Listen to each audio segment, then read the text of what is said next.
All right, everybody, welcome to the I Disagree podcast. You know, I can honestly say the reason why we've named it I Disagree is because it's two words I believe that have not only changed my life, but we all wouldn't be sitting here if we didn't say I disagree. So here's basically what we stand for.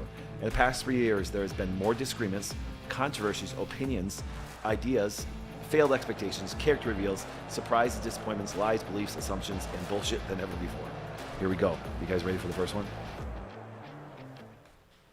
Hey, and we are live. Welcome, everybody. Hope you guys are doing well. I am back. It's been a while since I've been on with you guys.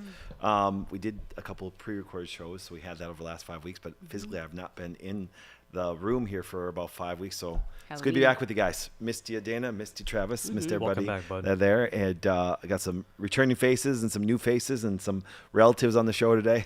Which is a whole fun story I learned about a year and a half ago. I bet I can guess which one it is. Yes, yeah, that was quite fun. So welcome everybody. Excited for everybody to be here. We're gonna have an awesome discussion, and I believe that the question I'm gonna pose today, I don't even know if we're gonna get to the second question today. It's gonna be kind of funny. We'll get there, but I'm if it was up to me, it's something I think that can be such a discussion. So I'm looking forward to what we are going to discuss and stuff like that. So it's I can honestly tell you, traveling 6 of the last 7 weeks.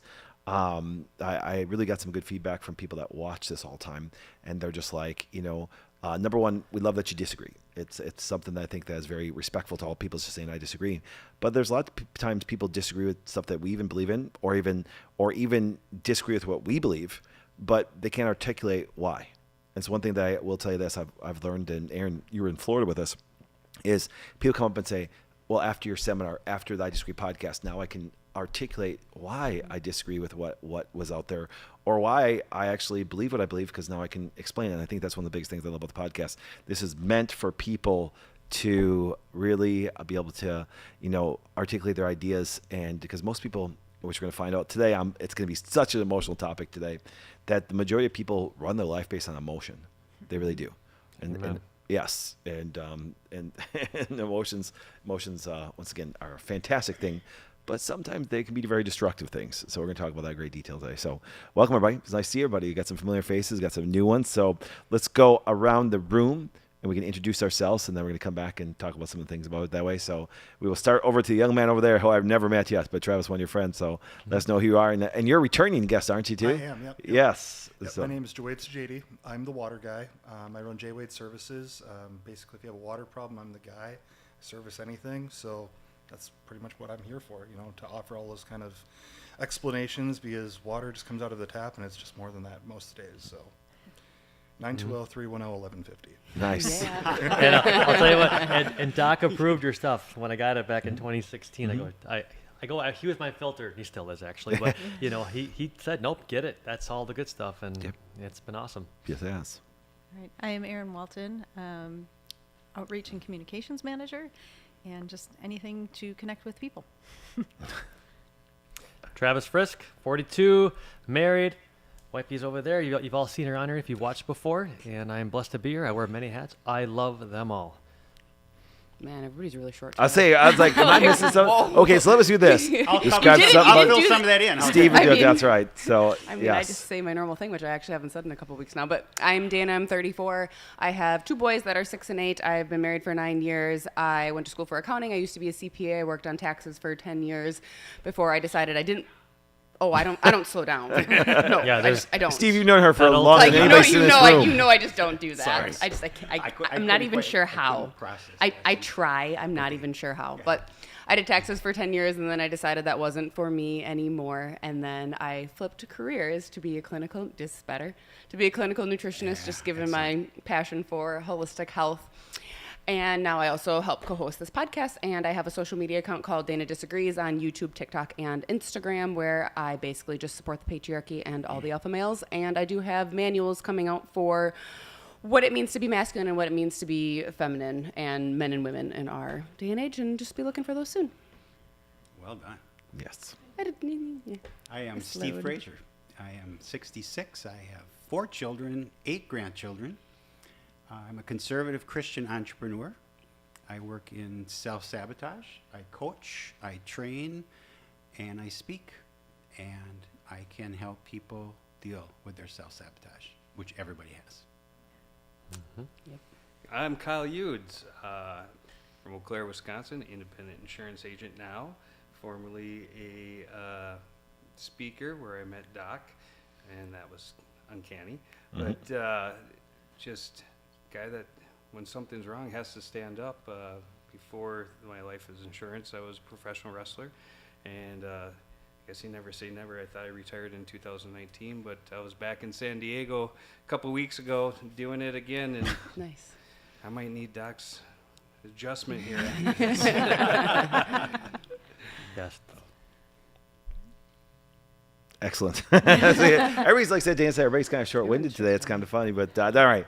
When we get talking, I guarantee on our topic today, it's not going to be that short-winded and stuff. And I'm curious to see how everybody talks about this. But remember, nice thing about the podcast, like I talked about, it was kind of neat. It's refreshing because when the podcast got started, it was stemmed from Dana actually standing up and saying something that even the speaker disagreed with that way. But she was actually right on her analysis that way. And then we sat down. We've been friends for a while, and then we literally sat down and we wrote it. We just sat there and just talked, and I was typing. And I tell people this, it's kind of funny. We never changed this. You know what I'm saying? It's kind of cool. It says in the past 3 years, there have been more disagreements, controversies, opinions, ideas, failed expectations, character reveals, surprises, disappointments, lies, beliefs, assumptions, and bullshit than ever before. The purpose of the podcast is to correlate the different perspective on the topics that mean the most to us: health, men and women, politics, and religion. Now, the one thing is this: I do have some rules, and I think I apply this rule to my life a lot. Is a lot of people always want to talk about exceptions and not the rules. You say there's general rules that make society and life do quite well, and then of course people sometimes want to argue with them, but they argue about the exceptions. I can honestly tell you, being a doc, and I was training my doctors today about something, and obviously we're in the holidays, and the vast majority of the rule is people have a big sugar craving. And every once in a while, you have the one person that types in there, "No, doc, I have a big salt craving." Okay, you're the exception, not the rule. You say, I'm a little bit more extreme example I always tell people is this, is just my personal beliefs. Once again, I don't really care what you believe, but my personal belief is that I'm pro-life. I don't like abortion.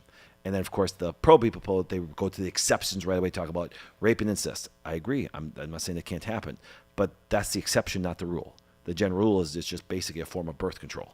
And so therefore, if we can agree upon the rule, then we can talk about the exceptions and have some debates about that. But the general rule is that way. So if I see you guys drifting off into the exceptions, I'll pull you back on it that way, because I believe that this topic we're going to talk about is going to be pretty awesome. And how we're going to do this is the format's kind of awesome. Is I'm going to make a statement, and actually it's a statement that I personally believe. There's times that Travis has hosted and talked about certain statements, and Dana has hosted, and there's you guys that post statements. And do me a favor. I'm watching ourselves live right now, so if you're on right now, just say hi, except for I gotta be careful because when I click on this, the volume's gonna jump up. There we go. And make some comments below. We like to see that. We can see, Sarah made a comment, said hi, everybody. Sarah said, that's right, great job, Sarah. And also, if you want to be on the podcast, people message me all the time. I'm like, just contact our outreach specialist, Aaron, and to get you on here and stuff. And we always like to balance it out, the old female to male ratio that way. But sometimes it's been dominated female, sometimes it's dominated male. I think this is the second time it's a little bit more male dominated for you guys, so it's gonna be kind of funny getting those perspectives, which is great. It's great. Yeah. And I like your new sweater. Looks awesome. Thank you. Fantastic. It's Flynn for men. That's right. I got it for him. That's what it is. That's why. So we're gonna go through the statement and stuff, and I'm gonna actually just ask. We're gonna start over by Joe. We're gonna go make it all the way around. Just give me if you agree or disagree, and then what we'll do is, but even if you can find out that you guys agree, you may agree for different reasons, or if you disagree, you may disagree for different reasons. Now, I kind of, we kind of put the statements together on the things that we believe when I make the statement, and it's gonna sometimes it'll catch you off guard a little bit. But let's get into our first statement, and I do believe it's gonna be a fun one today because I literally had a conversation with my sisters and mother today in the break room during lunch. It was kind of funny, and I can't wait to explain the response from my family. But let's start here. So here we go. And Joe, all I'm going to do is say is I disagree or I agree. Aaron, let's go around. Here we go. Only programmed people feel they have to be with their families during the holidays. Okay, let me say that again. Only programmed people feel that they have to be with their families during the holidays. Oh, I love the faces I got from that one. Sarah gave me the oh and stuff. See, and I'm being nice because I would rather say something different than program people, but I'm just for the purpose of things. So, Joe, let's start with you. Before you even go to Joe, Doc, my mom's on, so I have to take my statement or my agree or disagree back. She's on the chat right now. I'm just kidding. Hi, Mom. Yeah, Cindy's on. Hey, Sarah. Cindy. So, Joe, let me say it again. So we go through here. Only program people feel that they have to be with their families during the holidays. Joe, what you think? Disagree. Aaron. Words. I agree. Agree. I agree. I disagree. I disagree. I knew you would. I'm so happy. Split. I like this. I love it. I absolutely love it. So now what we're going to do is this, as we talk about this way, is I will always be the last one to answer. And Dana, you didn't yell at me yet. I know. I let it go this time. Oh, okay. I thought about it, but I let it go. I was like, wait. Dana's always does a good job to remind me some things I forget that way, and I forgot to introduce myself. Patrick Flynn. Okay, let's go on. But anyways, Yeah, exactly. 31 years Doctor. old. 31 years old, and I thought 29. yeah. You're young for your age. Yes. But the nice thing is this is like we're talking about this. It's kind of fun. I will be the last one to make any statements on here that way because obviously I've applied this to my life, but also it's going to be something I'm going to be able to introduce. So, and also if you see me typing some things, it's because I'm preparing for other questions for you as I get to know you guys a little bit more that way. So Joe, we're going to give you the opportunity. And we're going to go, but here's what we're going to do a little different though. We're going to go Joe, Kyle, Steve, Aaron, and then we'll go Travis, and then we'll go you, then we'll go me. So let's start with you. Give me an explanation why you disagree. I disagree because it shouldn't just be limited to some people. Like, we should all have that opportunity to be able to be around the people we want to at the holidays. It's pretty short and sweet, I know, but But wait, Well, the but- statement The was statement. Say the statement again. Yeah, only program people feel that they have to be with their families during the holidays. programmed. I think that's the key word. Programmed. Absolutely. That's the key word. well, let's start there. Like, what do you mean by the word program? Like that's your conditioning. Like Okay. you're indoctrinated. Like you just believe you're programmed to believe that that's just how it is, and you don't even look anywhere else. Actually, I'll change that to be in agreement then, because I'm programmed then, right? That's what we're trying to figure out. Yeah. or is it? Or that's the thing is, and see, I love that you brought that up, Joe. Is it programming, or is my statement wrong or right, or is it different for males and females? See, that's the whole idea of discussion that way, because it can, like I said, I've even said that statements can differ per male or female and things like that. So, Kyle, what you got for us then? I disagree because I believe that depending on the environment you grew up in, which could also be programming, I suppose, but you may be longing for something else, that bond that you never had. And to me, that doesn't mean you're programmed. It just means you're trying to connect or have something that you desperately want. And what better time than the holidays when people are supposed to be happy, more open to stuff, but as the norm is, you usually end up fighting more during that time. So I think there's several different ones, but I think the biggest reason is I think people reach out at that time more often than not to try to get together and have that connection that they might not have as a kid, or they might have lost somewhere along the way. Steve, what you got for us? If you're programmed, you're just going to do it. And you're not, whether you like your family or not. And I'm not programmed. I happen to like the people that I spend my holidays with. I not only like them, I love them. They're my family because I don't really love anybody else. And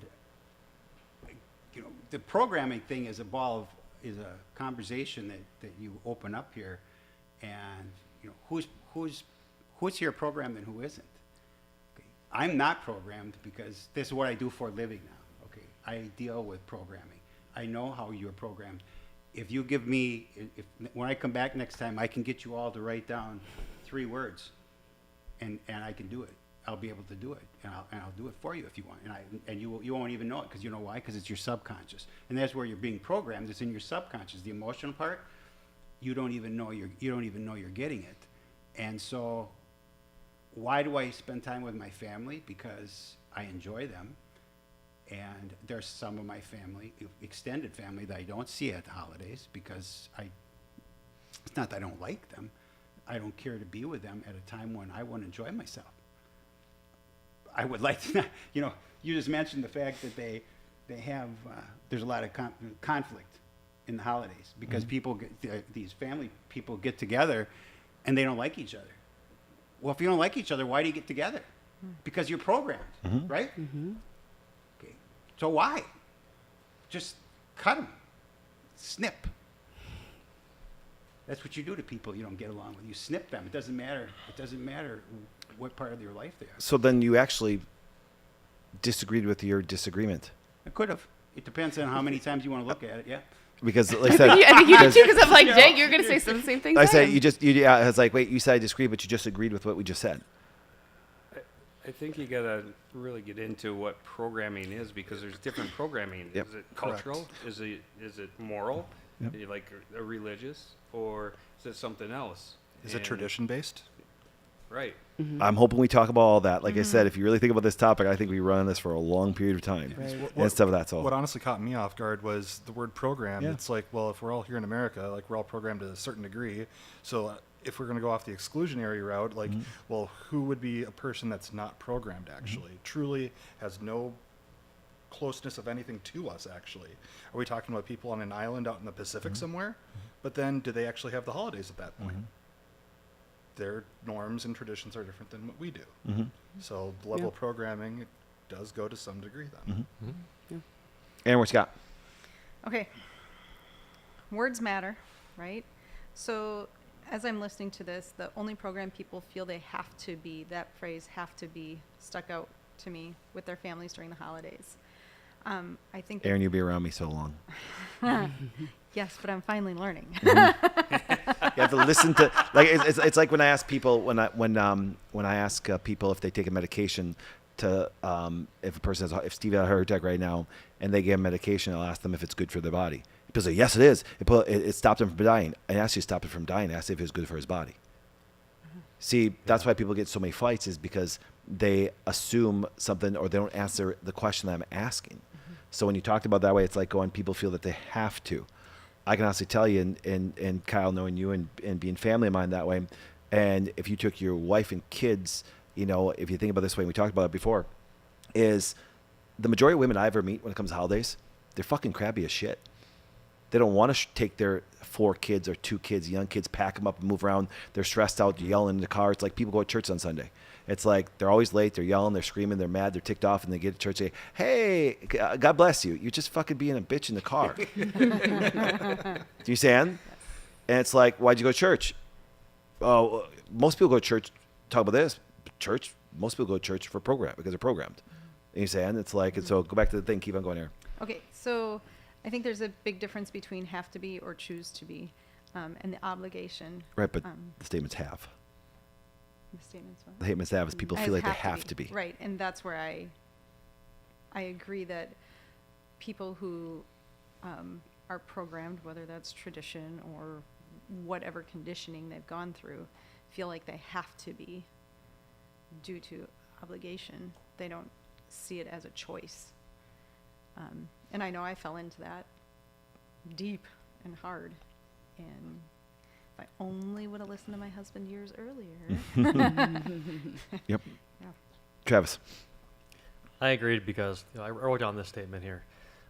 Our holiday program. Wait. That statement. I can't read my own writing. This is hilarious. Holiday programming didn't exist.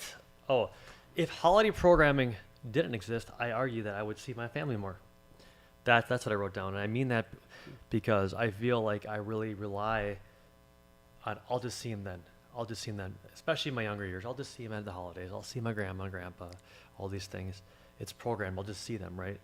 You know what I find more valuable is hanging out at my parents' pool on a just random Sunday, you know what I mean, or a Saturday, whatever. That's more important to me. This holiday thing, we're programmed. If we were programmed, my wife and I, we would still be hanging out with her shitty parents. They're horrible to her. But because we were not programmed, we actually stuck to our guns. We are very much in touch with my parents, and we choose to go there because we want to. not programmed to. We want to. If we don't want to, we didn't. Last year I was sick, going through a parasite cleanse, didn't go. Right, and we also found a new family. It's a hard, long story, but we have other half of our family that it's kind of like parents or Sarah's new parents, and it's awesome. We choose to do those things, but we're not programmed to. If I don't see anybody on Christmas, I don't care. I don't care. I don't need that. So that's why I agree with it. I think a lot of people think they need to, they have to. That's cool if you want to. That's fine, but unplug, man. Dana. Say it one more time. Only program people feel they have to be with their families during the holidays. Yeah. Okay. So I agreed with that. And to your point, I mean, everything is social conditioning. Everything is just programming, and our subconscious is what's running 95% of the time. And so, but when I hear this, I mean, I agree with it. And I think about how, like, okay, there are a lot of people who do a lot of different traditions and celebrations throughout the holidays. And I'm not here to say that any of that's wrong, or that you shouldn't be doing it, or that you should be doing certain things. That's not really the point here. My whole point is you're probably not obligated to do all the things that you're obligated to do. And I think that when it comes to family, you should not be letting your extended family turn your life upside down and take all your time, energy, and money. They are not the ones who decide what your priorities are. They are not the ones who decide where you go and what you do. And I think that, like, kind of to what you were talking about, that if you actually like these people, you're going to have like 30 Thanksgivings with them and 10 Christmases, and you're going to spend a lot of time with them all year long. So if you don't spend Thanksgiving or Christmas with them, it's, you know, probably not that big of a deal.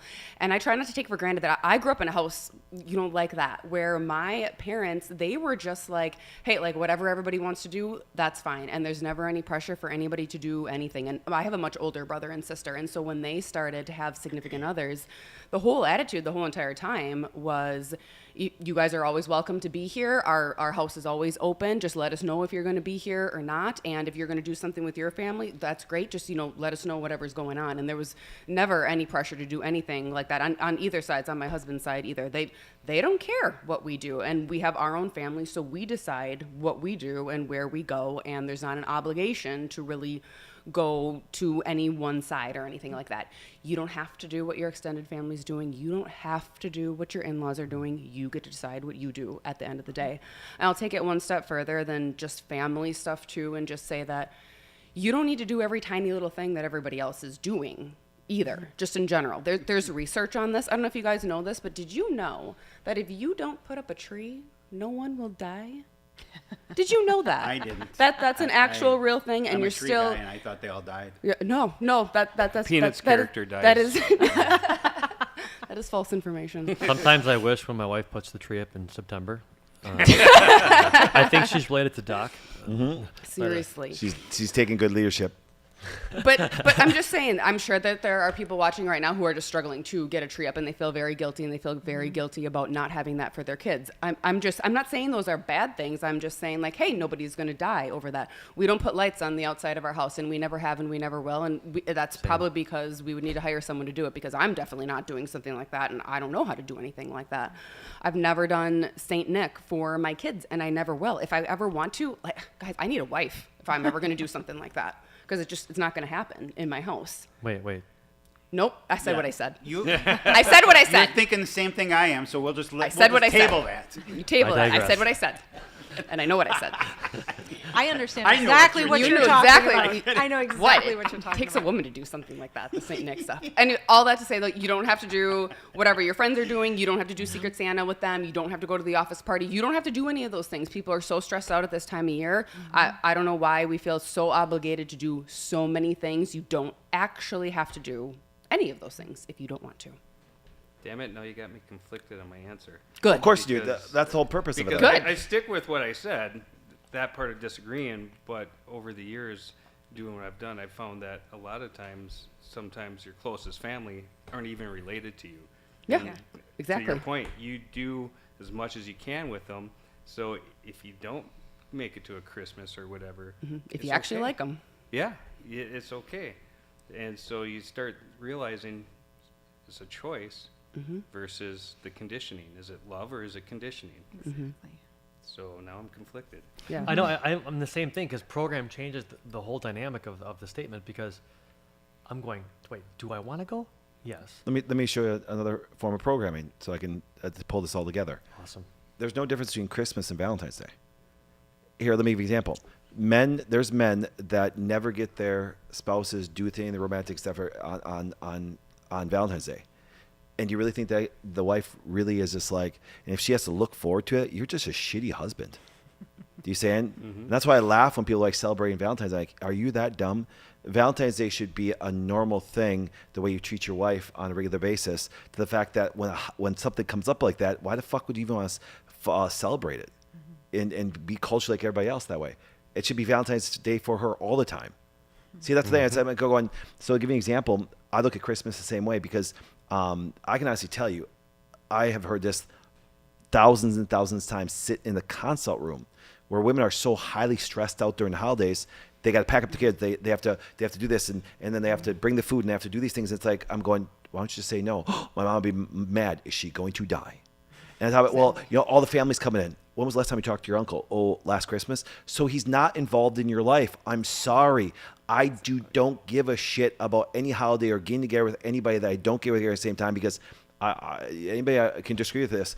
I think by far the most valuable asset we have is time. And so I'm going to talk to some moron uncle that I haven't talked to in a year and waste my time when I want to build the life that I want. And time is, Steve, this way, time went by fast, didn't it? It sure did. You can remember when you were a teenager, couldn't you? Yeah. And we're not teenagers anymore. No. So I sit there and go, why are you? And I look at women and say, well, why do it? Well, this person be mad. People are mad at every fucking thing, anyways. Be mad. That's like guys say, well, my wife would be pissed off. Let her be pissed off. What is she gonna do? Divorce you? When fuck you divorce you, didn't belong in your first place. I mean, it really goes this. I just laugh at going, it's like if you're the person that concerns so much about showing up for holidays, you might as well, you're probably the person that gets your wife flowers one time a week or one time a month or year during Valentine's Day, and you think it's special. I'm sorry, there's really no difference on that way. And it's like this. It's like people are programmed to go to church every Sunday. I watch families scream at each other and we're late. They get there and praise God when everybody's there. I'm like, and then your life sucks anyways, and you show up there there's people that program show up at Sunday at. There we go, Steve, being a Christian conservative that way, and people show up. But there's a flip side to that, which that's why I'm here. Yeah, and that is I like to go there.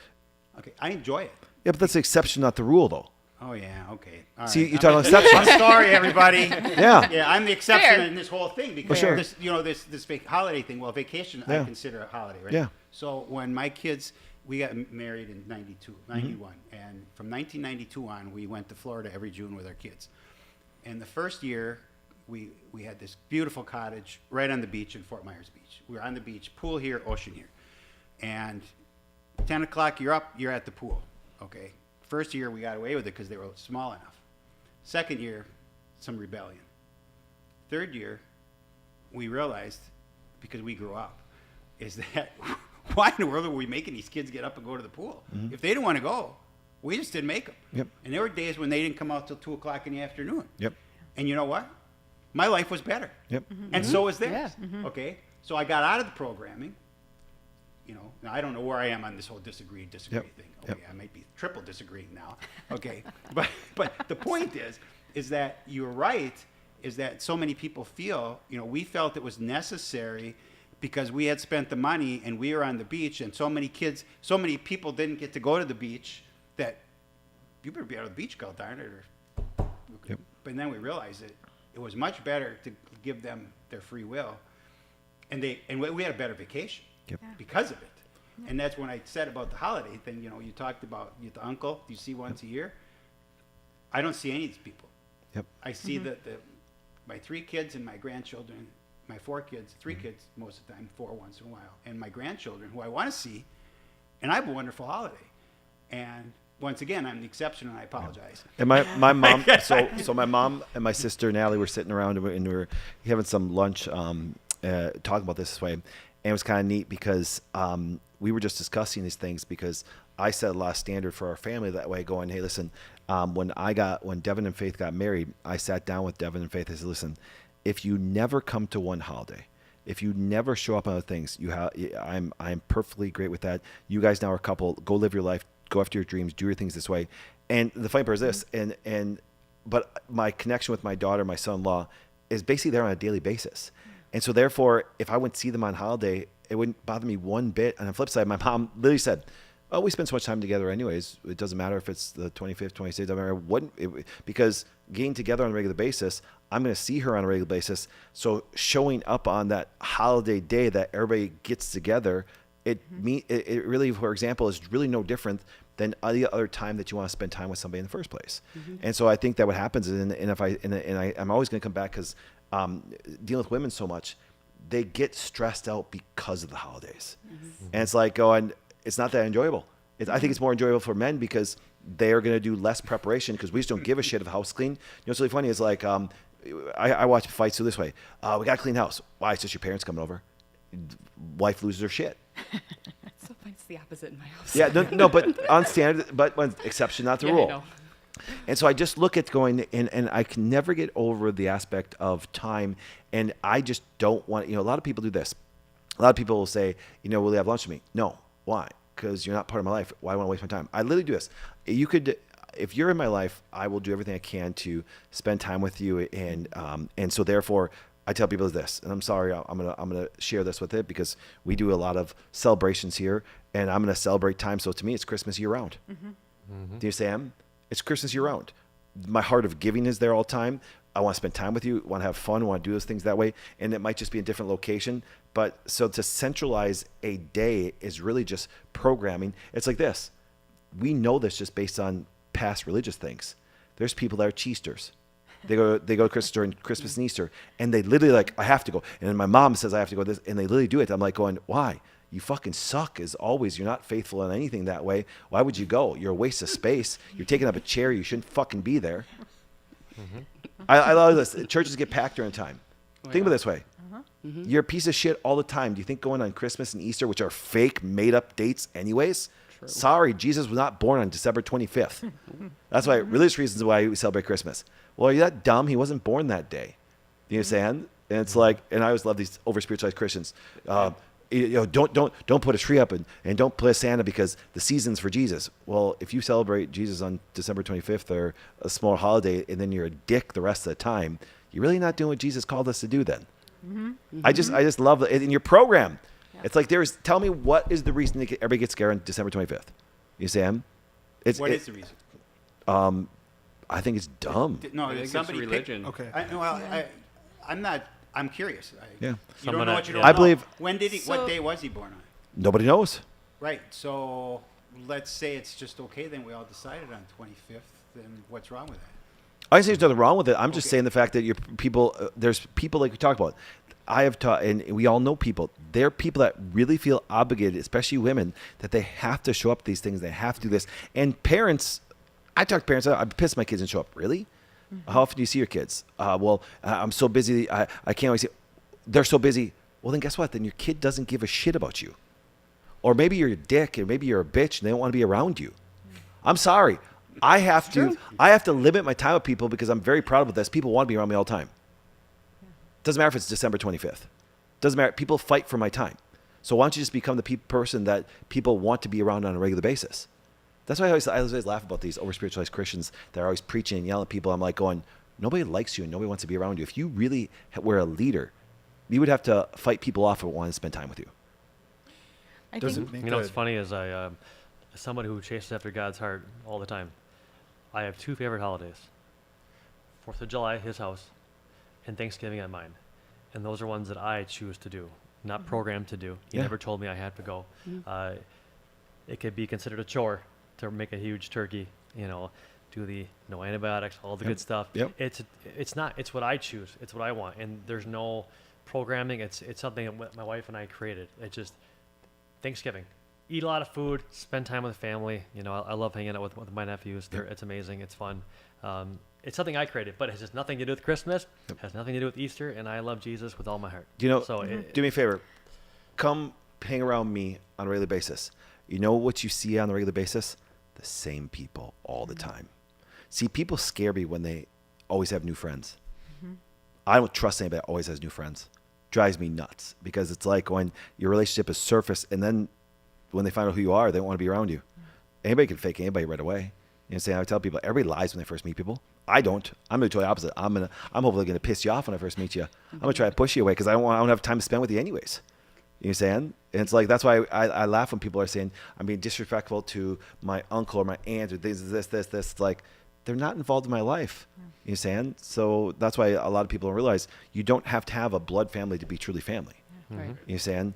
And it's like, because I would consider Dana and Aaron and Travis and Kyle, like I said, family, even though Kyle and I are family, but the idea is this, it's like going, and that's why it's like, and that's why if you ever notice, let's say, for example, there is a little time that you don't speak because maybe your time management, because your kids is a little bit off, because you need to do certain things or certain seasons of life where it's a little bit more busy. The minute you get together with those people, guess what happens? It's like it never skipped a beat. Right. Yep. Right. It's like it never skipped a beat. Yep. I can find, it's like, because what happens, because they're a part of your life and building that way. So we don't need to celebrate on any program day. Right. You know what I'm saying? And it's Exactly. like, because with me, it's Christmas year round.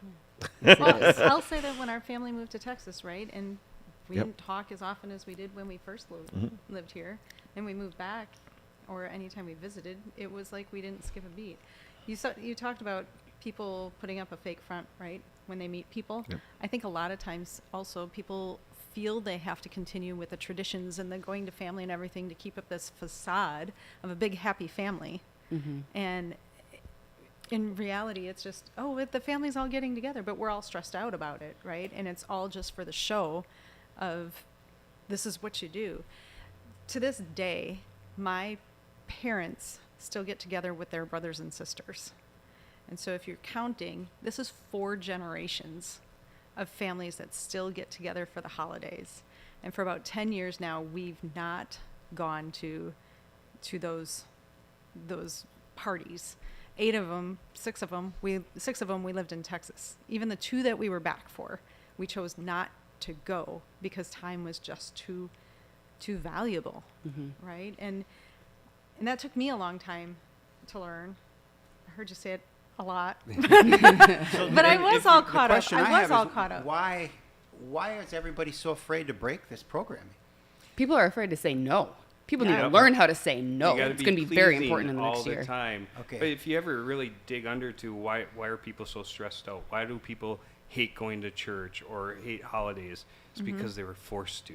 Yep. Right. And Yeah. that Yes. automatically causes you to rebel.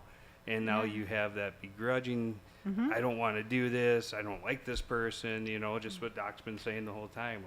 I could care if I miss his funeral or whatever, Yeah. If they're not in your life, then Yeah. oh well. Yeah, I don't you have know, any pretty animosity towards my family. I just we Right. don't connect necessarily, Right, and but that's fine. not If your you're forced priority. to go, Yeah. Right. and you're forced to sit next to Uncle Joe or whoever, Yeah. you just start going, you know what, damn it, I'm not going. The first year I'm we lived done.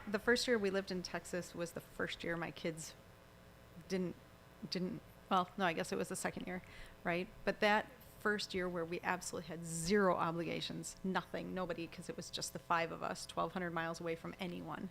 Yep. They were so happy. They're like, this is the greatest thing ever. I mean, of course, it was 70 degrees, so. You know, and Wait, 1 second. Joe. I was going to say the word programmed, that's the key word here. Yes. Because who did the programming? Was it mom and dad when we were all little?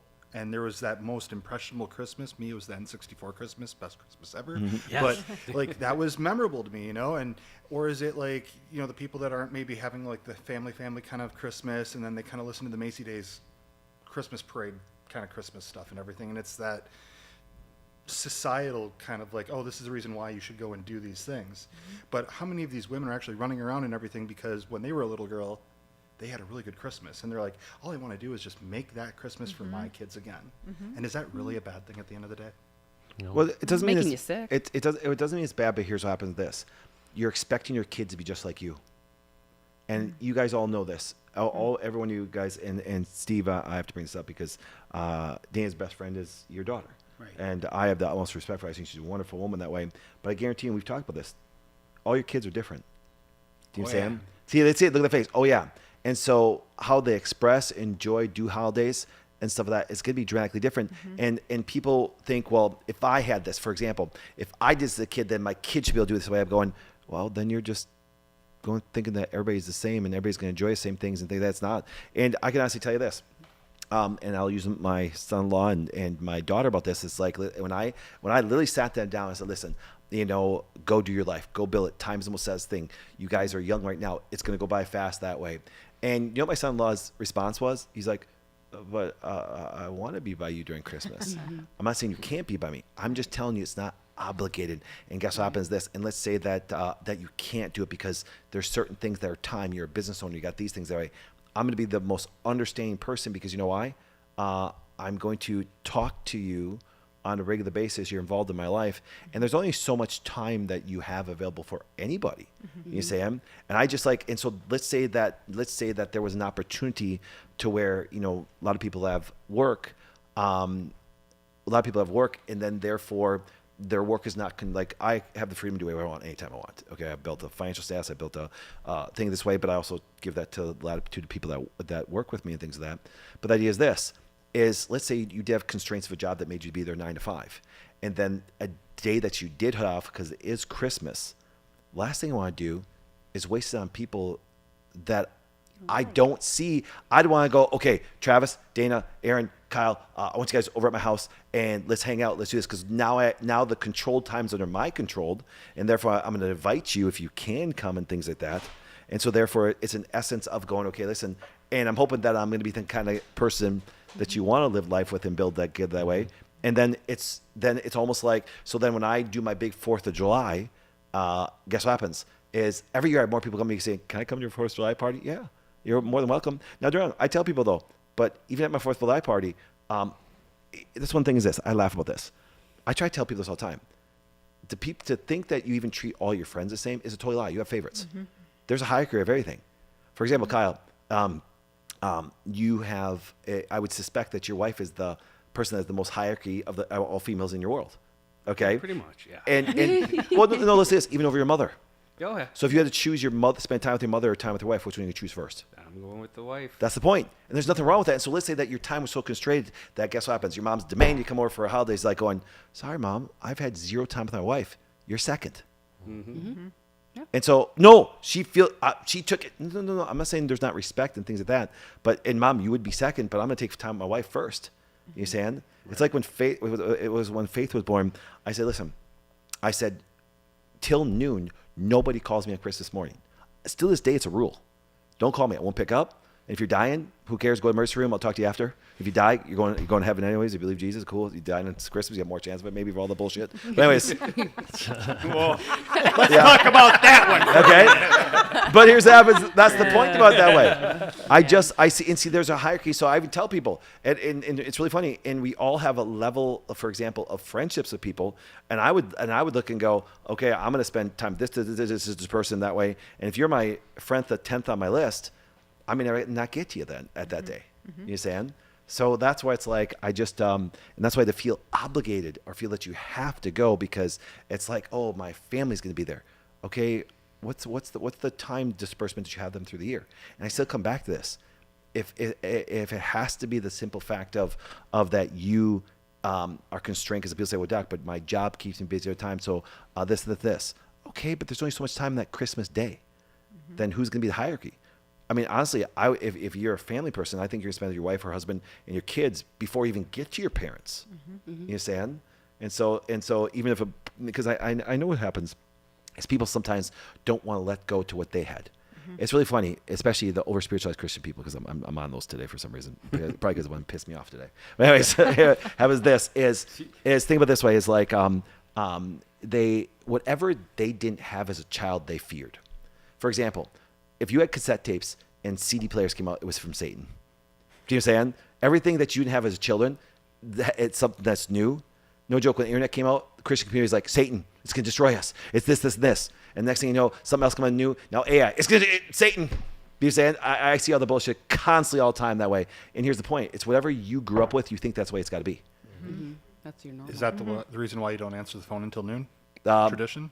No, because I don't want to. Because I want to spend valuable time with the closest people to me that way and fuck all the rest of them. Well, what was your mom? guess what happens? Talk to you at 12:01. But is that a tradition year after year after year then? No, it's something that I want to do, and I do that on a regular basis besides just even Christmas. There's times that people go, you didn't call me. Yeah, I don't want to. See, I tell people the truth. I don't make an excuse.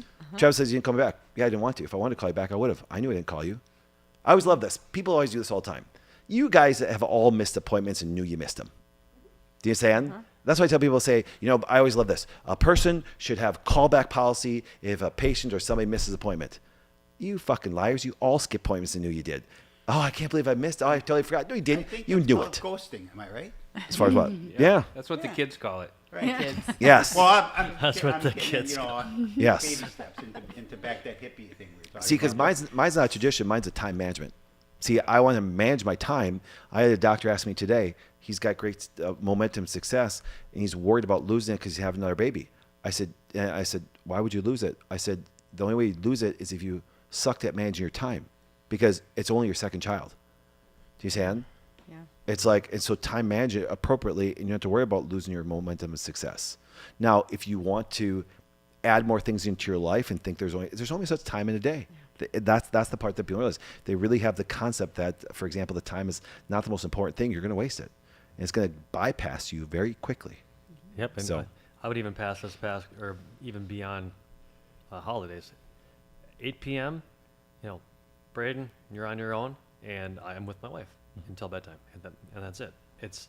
You have to manage your time. I like that, managing your time. I make sure that there's specific times and during the day where I'm doing specific things to accomplish what I want to.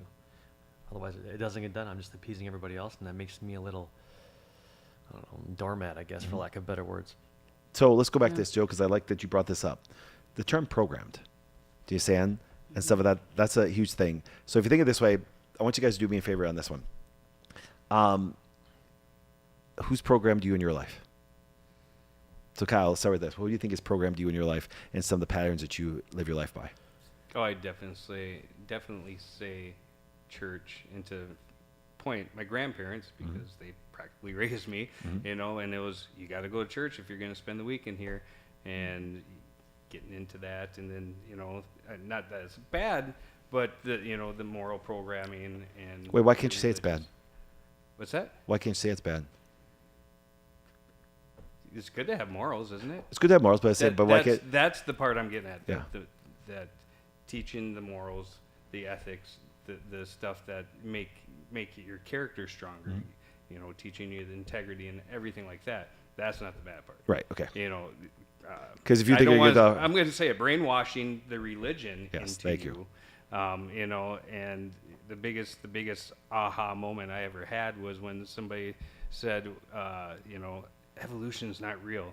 Well, everybody evolves, animals evolves, plants evolves. So you're wrong. So if you're the preacher of this church saying evolution's not wrong, and I can give you 5 examples as a teenage kid not knowing jack, what else is wrong about it?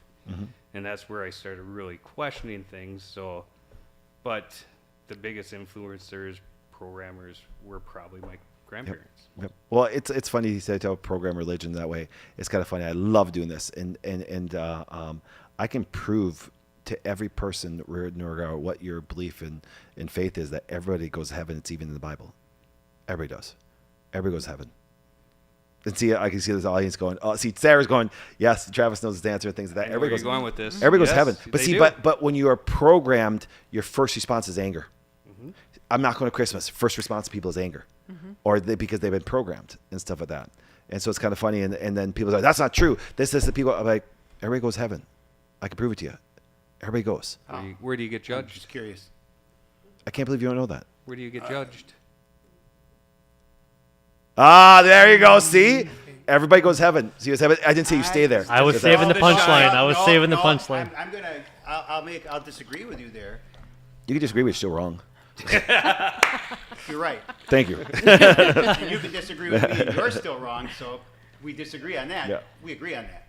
But the point would be is, who says you go to heaven to get judged? It says you're at the foot of the Lord. Lord doesn't go to hell to judge you. It says right. It says you get judged at the foot of the Lord. So where's the Lord? Okay. See, I understand the verse. Okay. So you either agree with the verse or you don't. It's that simple. Okay. So in here, let me ask you another question: is the Bible authority or wisdom? It's the Word of God. It's not either. Well, that's debatable too because that's all interpretation. But is it? Correct. But here's this: is it? But your 'cause- interpretation then is also the same. Yeah, it's a wisdom or is it authority? You saying? See, that's the thing. We have to have those discussions. Right. But see, most people are programmed; they can't do it that way. Yeah. You understand? The only thing that gives authority is the meaning you get behind it that way. Correct. That's it. And it's like, and I'm not saying that, once again, I think there's great wisdom there. It's just that, once again, it's how do you give a cop authority? You turn it over to him that way. Everybody did during the government. Kyle, we spent the years together speaking all over that way, just going, you gave the government authority to say, stay home. You could tell them, fuck off. And you need to do it that way. You say, you can only give authority to something that you have to submit to that way. It's a choice and stuff. And it's funny. And then if you think about the fact that just thinking differently, they call that rebellion. And if you want to control people, you use rebellion as a bad thing. Rebellion Right. is a good thing, though. It's a very good thing. And that's what's going to happen. Yeah, it causes A growth. lot in the next year. Yeah. Well, that's why I said. That's why I think this way. My statement about Christmas seems rebellious, and it's because people are programmed. Like I said, there's so many catchphrases that people program themselves for, from Christianity to Christmas to holidays to people that way. That's the minute their response is they're challenged on their programming. Guess what happens? Anger is the first response. Yep. As I said, it's like, and they want to argue with him. Like, wait, you didn't even, because if you are a person of growth, you would sit there and go, hey, explain. Because if you're looking for wisdom, you're looking for growth. You're not going to argue with your program is going to argue with the program, our person program. You say, that's why I tell people, I'm just mental herpes. I'm the virus that's going to break your programming. You flare up all the time. I do. Going to your point about giving authority, Yeah. something that I was really big on, and I just stopped because I just can't with some people, Yeah. is the whole phrase, do not comply. I Yeah. don't comply. Well, comply means that there's a law that you're just going to say, no, I'm not going to do it. Right. Consent, it's your body. Yep. It's not the government's. Yep. You're a free man or woman of the land. Yep. You're not giving them the authority to do X, Y, or Z. Yep.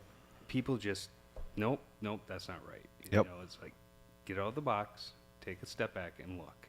Yep. And so many people, like you're saying, go right to emotion. You're wrong. Yep. And they give you all the emotional reasons, but no factual ones. Exactly. And that's Joe, programming. Who do you think programmed you? Oh, clearly mom and dad. But, in this topic with Christmas and everything, I was programmed at a young age that, okay, we're going to open gifts Christmas morning. All of a sudden, my parents decided to have a third, fourth, a fifth child. All of a sudden, those norms started to become different and different and different. All of a sudden, one year, my mom goes, you know what? I think we're going to do a Christmas Eve here. And I'm like, wait a minute. You are throwing the whole dog. No. Hold the, stop everything. We can't do that. This is breaking tradition. You're breaking the programming that I was under and everything with it. After that, I saved my mom and my phone as the Christmas killer for a couple of years and everything because of that. And then we finally went back to Christmas morning, and then it went back. So long story short, I was really frustrated out of anger because it was out of the norm. It was different than what I was accustomed to. So is programming tradition, or is tradition programming? Or is it Well, something else? And I think it's interesting as we Chicken go or around the the room egg? if we're going to say all mom and dad, or if we're going to have like a societal type of answer. Otherwise, then how else do you do this then? I have a different answer. Sure. Go I ahead, have, Steve. I have the traditional one, my mom and dad, with Yeah. my wife. And the reason why is that because she challenges me. She doesn't let me slide, and she hasn't for 34 years. You need that. Right. And so what happens is that I'm a better man for that, a stronger man. Why do you put up with this, Steve? Why you tolerate this, right? Alpha male crap, right? Okay. Patriarchy. You should talk to her sometime. Oh, Yeah. you have. Okay. I do. But the point is that it's a different person, Now, I'm probably the exception because I have a great relationship with my wife. Okay. And not only do I love her, but we like to spend time with each other as much time as we can, and we do, and we get along.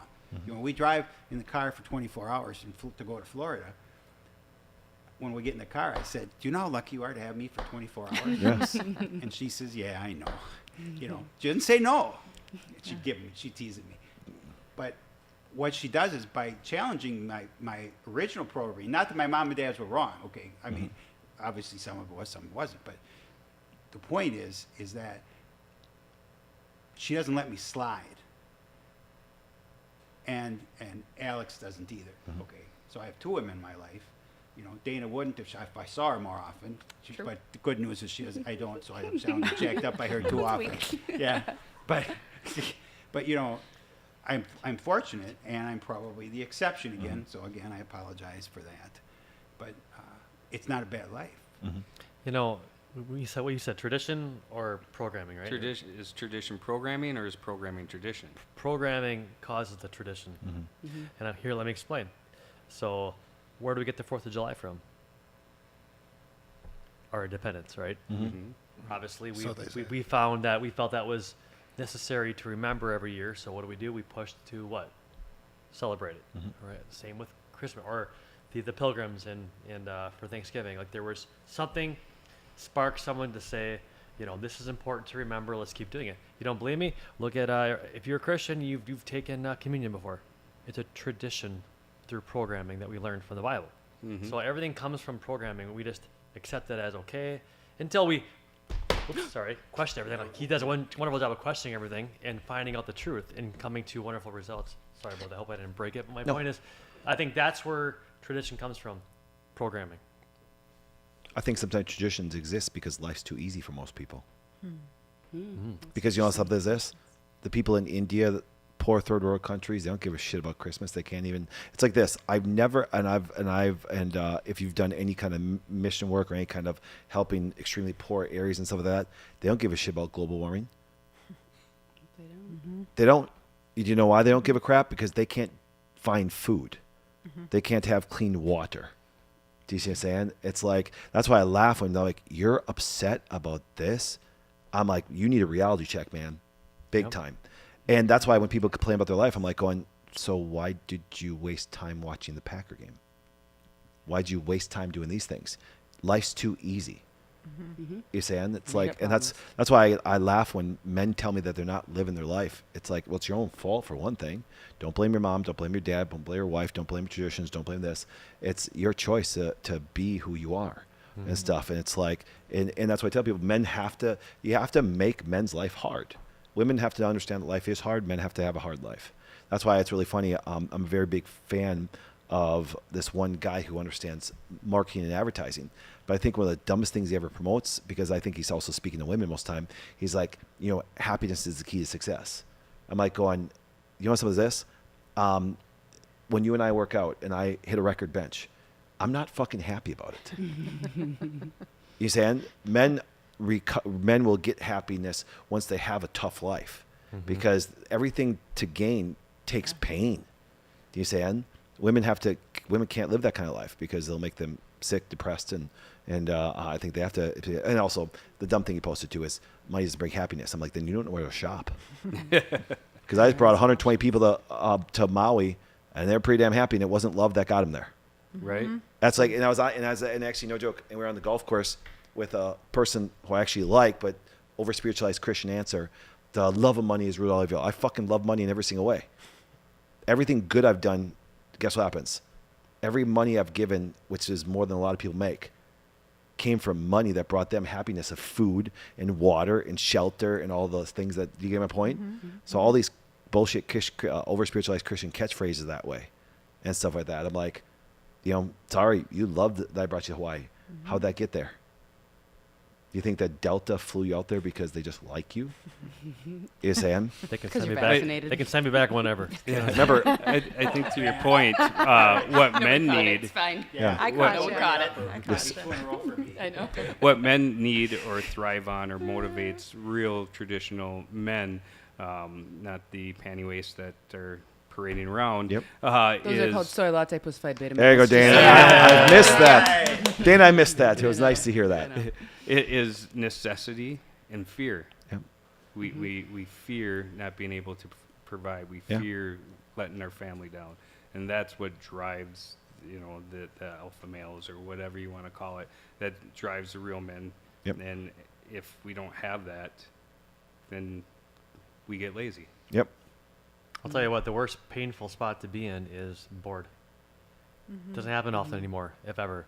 I think if you're bored, you're doing your life wrong. Yeah. Sorry. And then just you make are. a problem. I Well, that's think why- if I sit on a Sunday and I'm sitting for more than like an hour in the chair, I get antsy, right?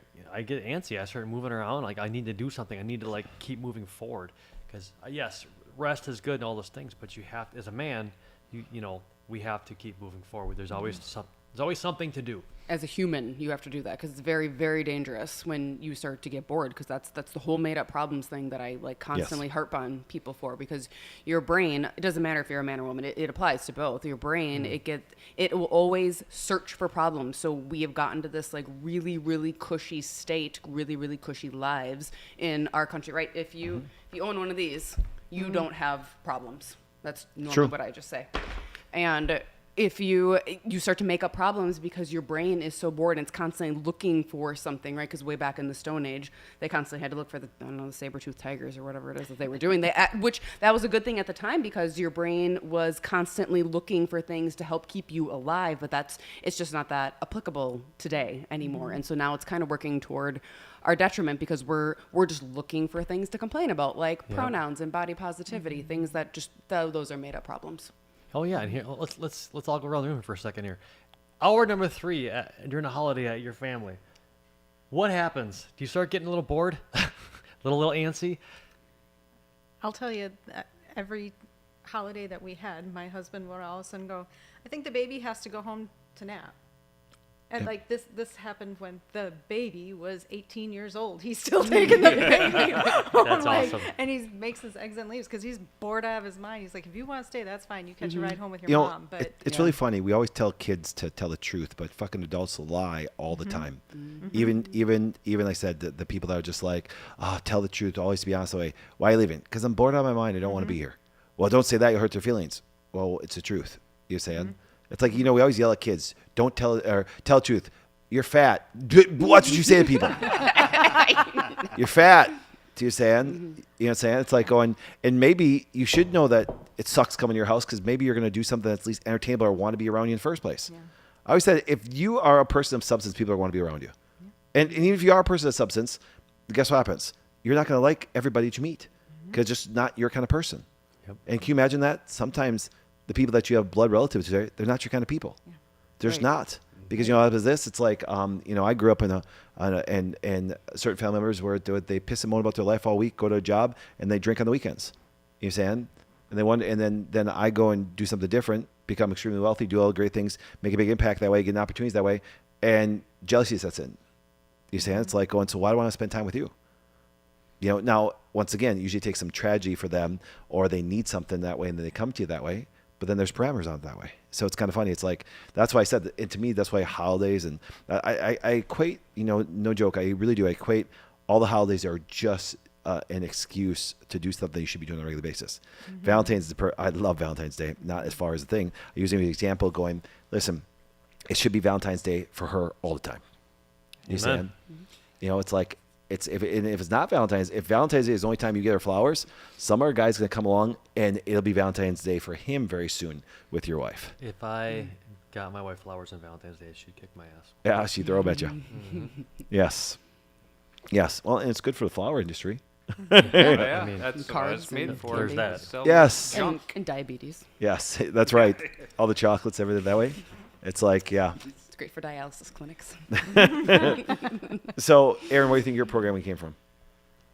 I think it's different stages, different times, different places. Yep. I think, my parents, when I was younger, and the expectations that their parents placed on them, right, which was that tradition that came.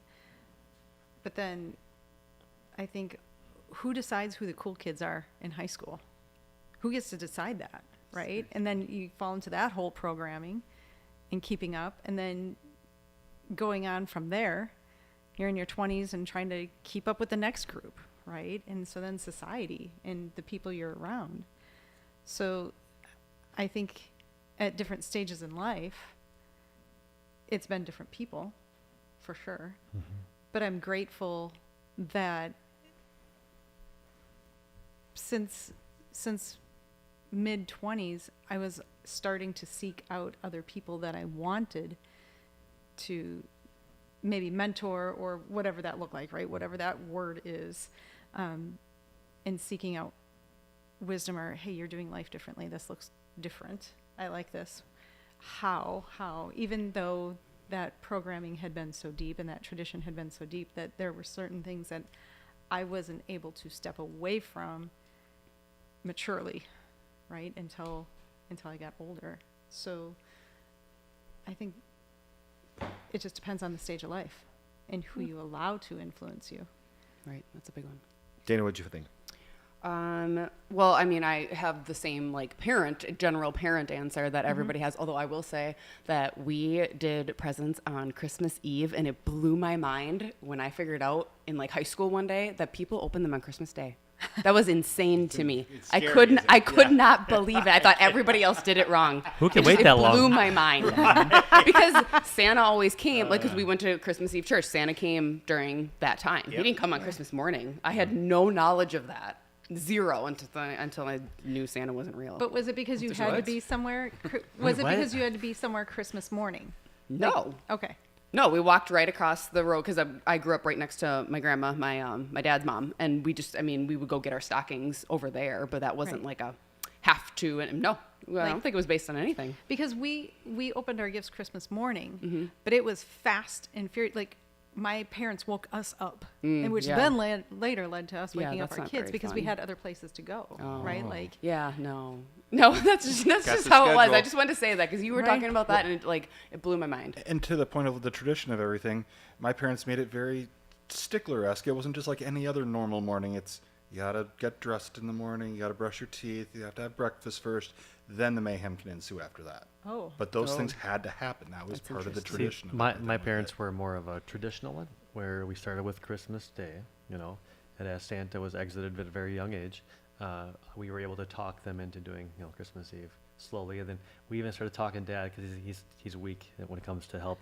That's where I get it from. I can't keep like gifts secret. That's my one flaw. I think I have a lot of flaws, but when it comes to Christmas, One flaw. in Christmas, no, but though we even got them down to like 1 o'clock in the afternoon, maybe 1. It's towards the evening, Dad. Can we get one gift? And okay, fine, just grab one, whatever. Cindy, do it. And it was awesome. But yeah, so we weren't always Christmas Day. Anyway, parents, Christmas. That wasn't my whole point. I just wanted to say the Christmas Eve thing because I thought it was funny, but. I mean, well, I think everybody's parents or whoever, I guess, raises you, they do condition you or program you. And that's for better or worse. Like, I grew up with a lot of scarcity mentality, and that's not very good. I've had to break away from that as an adult, and I've been able to do that, thankfully. But that's because of actual work that I had to put in to do it. But I also grew up in a household that did not trust the government. And that was a pretty big benefit to me because a lot of people have a really, really hard time breaking away from that. And I just grew up knowing that you couldn't ever trust them. And so then also when I got to be older and then got to be a parent, it wasn't a very big leap for me to be able to not trust the medical system also. So that was a good form of programming that came in. So there's good and bad ways, I guess, that you can be programmed too. I mean, your friends can do the same thing to you, just depending on, what their values are and things like that. TV is a big one. TV, I mean, that would have programmed me. They literally call it TV programs. That would have programmed me when I was a kid, for what I was watching and how those people behaved and how those friends treated each other and which people were dating which people and what they were wearing and exactly how they talked to each other. That programs you, whether you actually know it or not. It's planting all those seeds, and it's always running in the back of your subconscious. And remember, your subconscious is what's running 95% of the time. You really only have conscious thought like 5% of the time. We think we're conscious thought all the time, but we're actually not. But TV is a big one, right? That's that whole Cosby effect thing, and it's the whole masculine and feminine thing of making the smart woman and the dumb man, right? Because that plants those seeds that's how life is supposed to be, but it's actually really not. It's the opposite of that. Well, women don't have to be dumb, but you get my point. And then the other one I wrote down too was okay, well, at this point in culture, social media programs, all of us, look at those algorithms and what they throw at you constantly. I have to struggle to change. My Instagram thinks that I'm an alpha male. That's what they think is I only get masculine mindset, masculine, all these accounts, or a whole lot of women in bikinis. They definitely think that I'm a man. And they're just, trying to program me for, what I look at on a daily basis. And social media is doing that to everyone. That's why everybody's probably seeing a whole lot of leftist content right now, even though that's what none of us really agree with. That's Threads funny. is doing that a lot. I didn't realize how much algorithms have a lot to do with that because They do. I get a lot of fighting stuff, UFC or boxing, and I always wondered, where does it get that? It knows you. It does. It's kind of creepy. It's programming you. I mean, the Well, left weird. has controlled social media for like 15 years, and now we're kind of cutting to some heads with that. I digress. Is it my turn or no? Yes. Can I go? Okay. My parents. I would even say TV or the things you just talked about. I mean, you watch enough TV, you get programmed. I watched a lot of movies that made me laugh. I'm a funny guy, or at least I try to be. A for effort, right? But my parents did a wonderful job, I think, of giving me a good moral compass, and that was programmed in me, and I just kept it. Yeah, I'll say too real quick, before coming here, I was talking with my sister. She lives in LA and she's coming back to Minnesota for Christmas. So I was trying to figure out how long you need to be here for that whole bit and everything. And going back to like, well, why is it that you're just coming back for Christmas? And she comes back every once and again and whatever, but usually it's around Labor Day, Memorial Day. It's these 3-day weekends and stuff. And it's like, we have these days that are programmed into our schedules per se that say, okay, this is the time you guys are allowed to see family now. Yeah. So we're basically, like you were saying, Doc, like, Yep. this is the day. Here you go. Mm-hmm. See, I looked at, I can honestly tell you, I had this conversation with my mom at a young age this way, where it's like, Mom, why is it anybody tells me it's black, I tell them it's white? Do you know what's really funny? I can honestly tell you, I was actually totally opposite. No one could program me. That's why I always felt like an outsider on everything. And I always thought that I was like going, because I'd look at stuff that my parents are like going, I can't put a new analogy because just understand as I speak when it comes to healthcare and different things like that. It's really funny. I always tell people, how old were you when you realized your parents are full of shit most of the time? And everybody laughs when I did that because most parents lie to their kids on a regular basis and stuff like that. But vice versa, because of COVID, I said, how old do you realize when you realize that your doctors are full of shit most of the time? And they make shit up most of the time anyways. And a lot of people say, well, the parents are doing the best they can do. Yeah, but at least admit they're lying. They don't know. See, I knew that the teachers were full of shit. I knew schools were full of shit. That's why you got to do this. No, I don't. Who says I have to do it? I used to do it as a kid. Who says I have to do homework? Well, that's what good little kids do. Who makes the rules for a good kid? Mm-hmm. You saying? It's like, no joke. It's so funny that I end up where I did. It's really funny. I said, listen, there's, and I solely related to this. I think it's one of the greatest interviews to this day, and people haven't grasped it fully. Do you understand that Elon Musk just told everybody, go fuck yourself? That was a good one. All the programming, he even looked at, and Bob Iger was sitting right in the audience. He's like, hi, Bob. He's like, listen, everybody's, it was the greatest thing. It was like, why? And all the people that are programmed, they're the ones yelling, I can't believe disrespectful. Why? Because you would consider that rebellious. That's why I really started to realize that there's a lot of stuff in the Bible that's a bunch of bullshit. Because the Roman Catholic Church and other things put things in there where it's like, don't provoke people.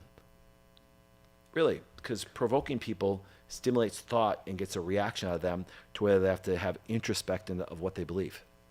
Well, religions, even Christianity, doesn't want you to provoke people. Why? Because you have to think. Yep. Do you understand? You have to think. can't lose your temper, but yet there's examples. But here, where follow this Jesus catchphrase. Losing his temper, Yeah. know. Well, if he can, why can't we? Right. And you can negotiate what that meaning is, and everybody does. Yeah. That's why you can have Christian religion has 30 different denominations that way. At least. Yeah, at Oh, least. easily. You understand? And it's like, and once again, and then people try to control people, so use it as an authority weapon. You know what I'm saying? It's like the Bible says, well, who cares? Who cares? You saying? Immunology books say get a vaccine too. You only give it authority if you believe it that way. And if you believe it, great. Do you understand? See, that said, so then you start provoking people's thoughts.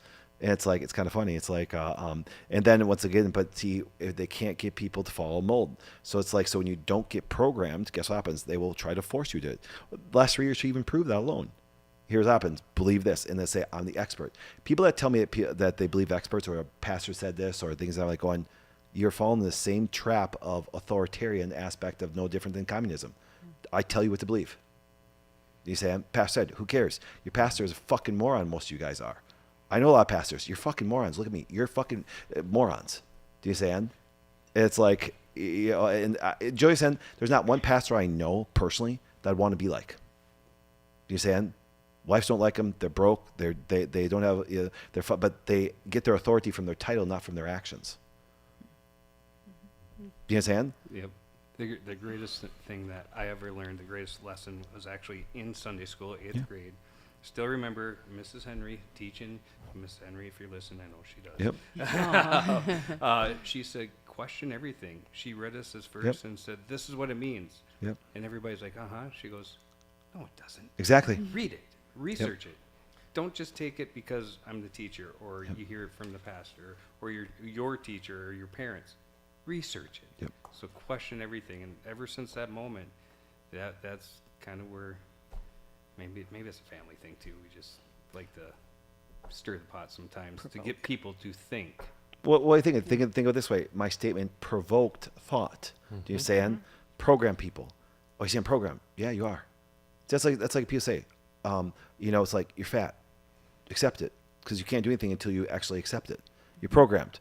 Okay, I'm programmed. So guess what happens? You don't have to go to Christmas. You saying? Who says if you don't go to Christmas, your parents are they gonna take away your birthday? You know what I'm saying? I laugh about these things. People come up with the dumbest shit because they just can't think for themselves. And Doc, you know what? Speaking of can't think for themselves, we have 43,000 religions according to one of our people on chat group. 40. And they all believe they're right. 1,000. Right. There will be a test on all those. Yes. At the end of tonight. So. Yes. And the reason why there's 43,000 is because people by nature are tribal. Yeah. They want to fit into something. I've never wanted to fit into anything. And on top of it, here's the opposite of this. I actually want people to be rebellious on their own thoughts, because when you are, then you actually can grow. You really can. Because programming, it's really funny. That's why I say I love people. The love of money is evil. Really? Really? It is? Why? Because some made up interpretation try to tell you it is that way. There's not one aspect of your life that doesn't get better with money. People say relationships, really? If you have money, you want a fat, ugly girl, you want a hot chick. See, I'll give you an extreme example. You understand? And it's like, money brings happiness to so many things in life. Here, watch this. People say money's not the most important thing. I'm like, really? It affects every important thing in life. Education, money. I think I agree with you. Yeah. But the key, it's up for interpretation and or discussion, would be the love. I love it. Okay, Because money's as a desire, as I'll do anything to get money, and that leads to a lot of problems. No, it doesn't, because here's what happens this. If you had to do anything to feed your family. We're not talking about feeding your family. Sure it is. Well, But you money. can't feed your family without money. No, yeah, well, I know, but in the United States, most people can't. Okay, just and let's face it, 300 million people is a bigger exception to 8 billion, but money is great, and I agree that money gives a much better life on all these things. But How is do it? you know any greedy people that have rolled over anybody's ass to get money, and the most evil people in the world? And I do. Okay. I hear what's this. Here's what I think this way. Do you know what money is? Money is nothing more than an amplifier to your character. That's all it is. Just like power, it's an amplifier to your character. You see this all the time. The guy who owns Bang, he was a dorky, ugly school teacher at one time. No girls would give him the time of day. Now he bangs hot models all the time, worth $400 million, and he's the biggest prick in the world. He was always a big prick. Money was an amplifier. What do you think COVID did to a lot of people? It gave them power. They thought they gave them power to say stuff to people if you didn't wear a mask of this. And that's why your aunt turned into a bitch that you thought was a great aunt during a time. Do you understand that this is like, see, I always tell people, money, power, or influence will actually show you who you really are. Because you want some of this? I'm actually, by nature, I'm a very generous person. I paid for 120 people to go to Maui. I do this all the time. I just gave huge Christmas bonuses to everybody. You're welcome. Thank you. Today. You understand? And guess what? And I love that I could do it. And if I would just give him a hug and said, Merry Christmas. No, but my desire to build wealth. And here's what happens this. And I love how Christians are so anti talking about money or showing the love for it, yet they're supposed to be the provider. It's like, that's got to be one of your obsessions. What about non-Christians? What about it? Well, No, I'd say because Christians create all I- this stuff that actually puts roadblocks in for their own growth and stuff. And so what happens is, and they give them, see, I believe that the worst thing that church ever gives to men is hope. Because you know why? Giving man a hope makes them lazy. Like you said, fear. And here's what happens. And all the catchphrases are made for women anyways. Give women hope. Give women no fear. Because again, they shouldn't be hopeless. They'll get sick. They shouldn't be fearful. They'll get sick. Men, it creates motivation. You say is this, you want unemployment to go down? Let them starve. Right. Because I don't give a shit about a starving person. None of you guys do either. Not one of you guys give a shit about it. Do you know how I prove it to you? Joe, you do good financially. Okay, instead of actually doing anything with your money, do enough to get by and give the rest of the people that starved in Africa today. You fuck those people in Africa. You don't give a shit. There's a certain influence you have that your money can go, or any of your time can go to that way. See, that's why people go, I care about you. Don't give a shit. Because you did. There's a lot of people that did die from starvation. I'm sorry, I'm not giving my money to it. Because you know why?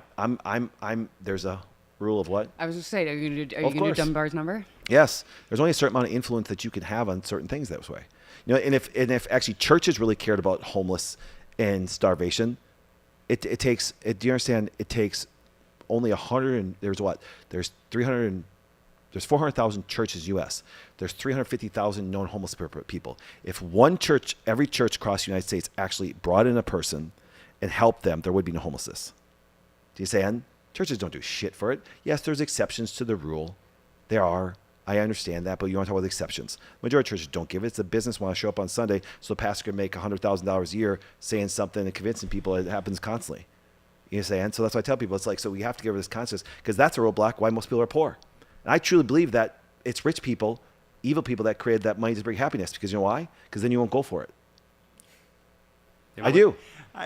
What does the pastor push? What does he push? Just like every... If he doesn't care, if he just believes God's going to provide, then this happens. Just don't take an offering. Fear, and so you're going to You might obey. be going to the wrong church sometime. Well, I don't know. Because the church I go to preaches about hope and joy and love. Okay, just saying, you know. Which is a good woman. Which is a good woman's message.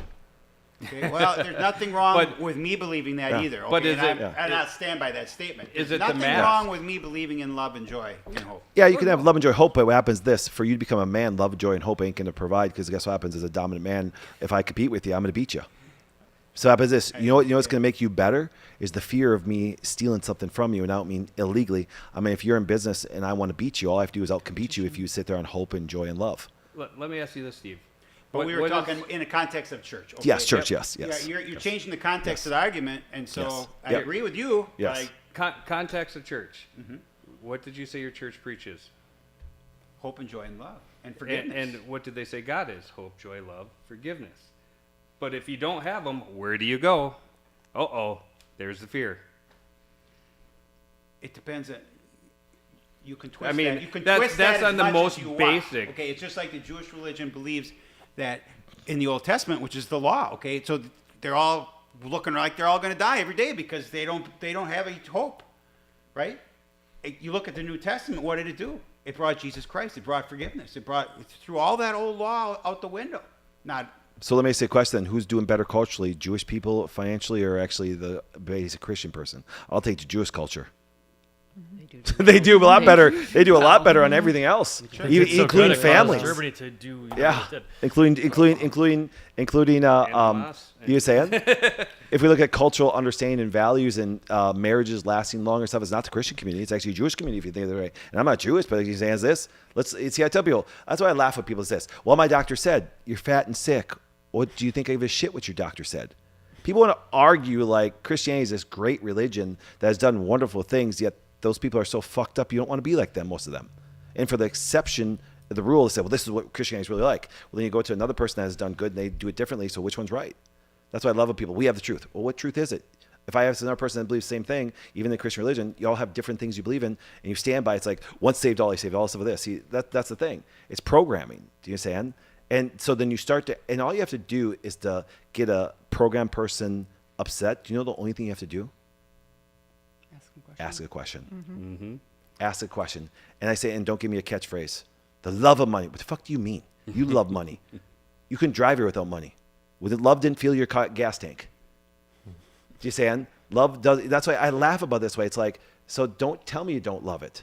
You saying? Don't tell me you don't provoke. It's like I kind of laugh. I'm like, because you're living in a fantasy world that doesn't exist. You saying? And then here's the catchphrase.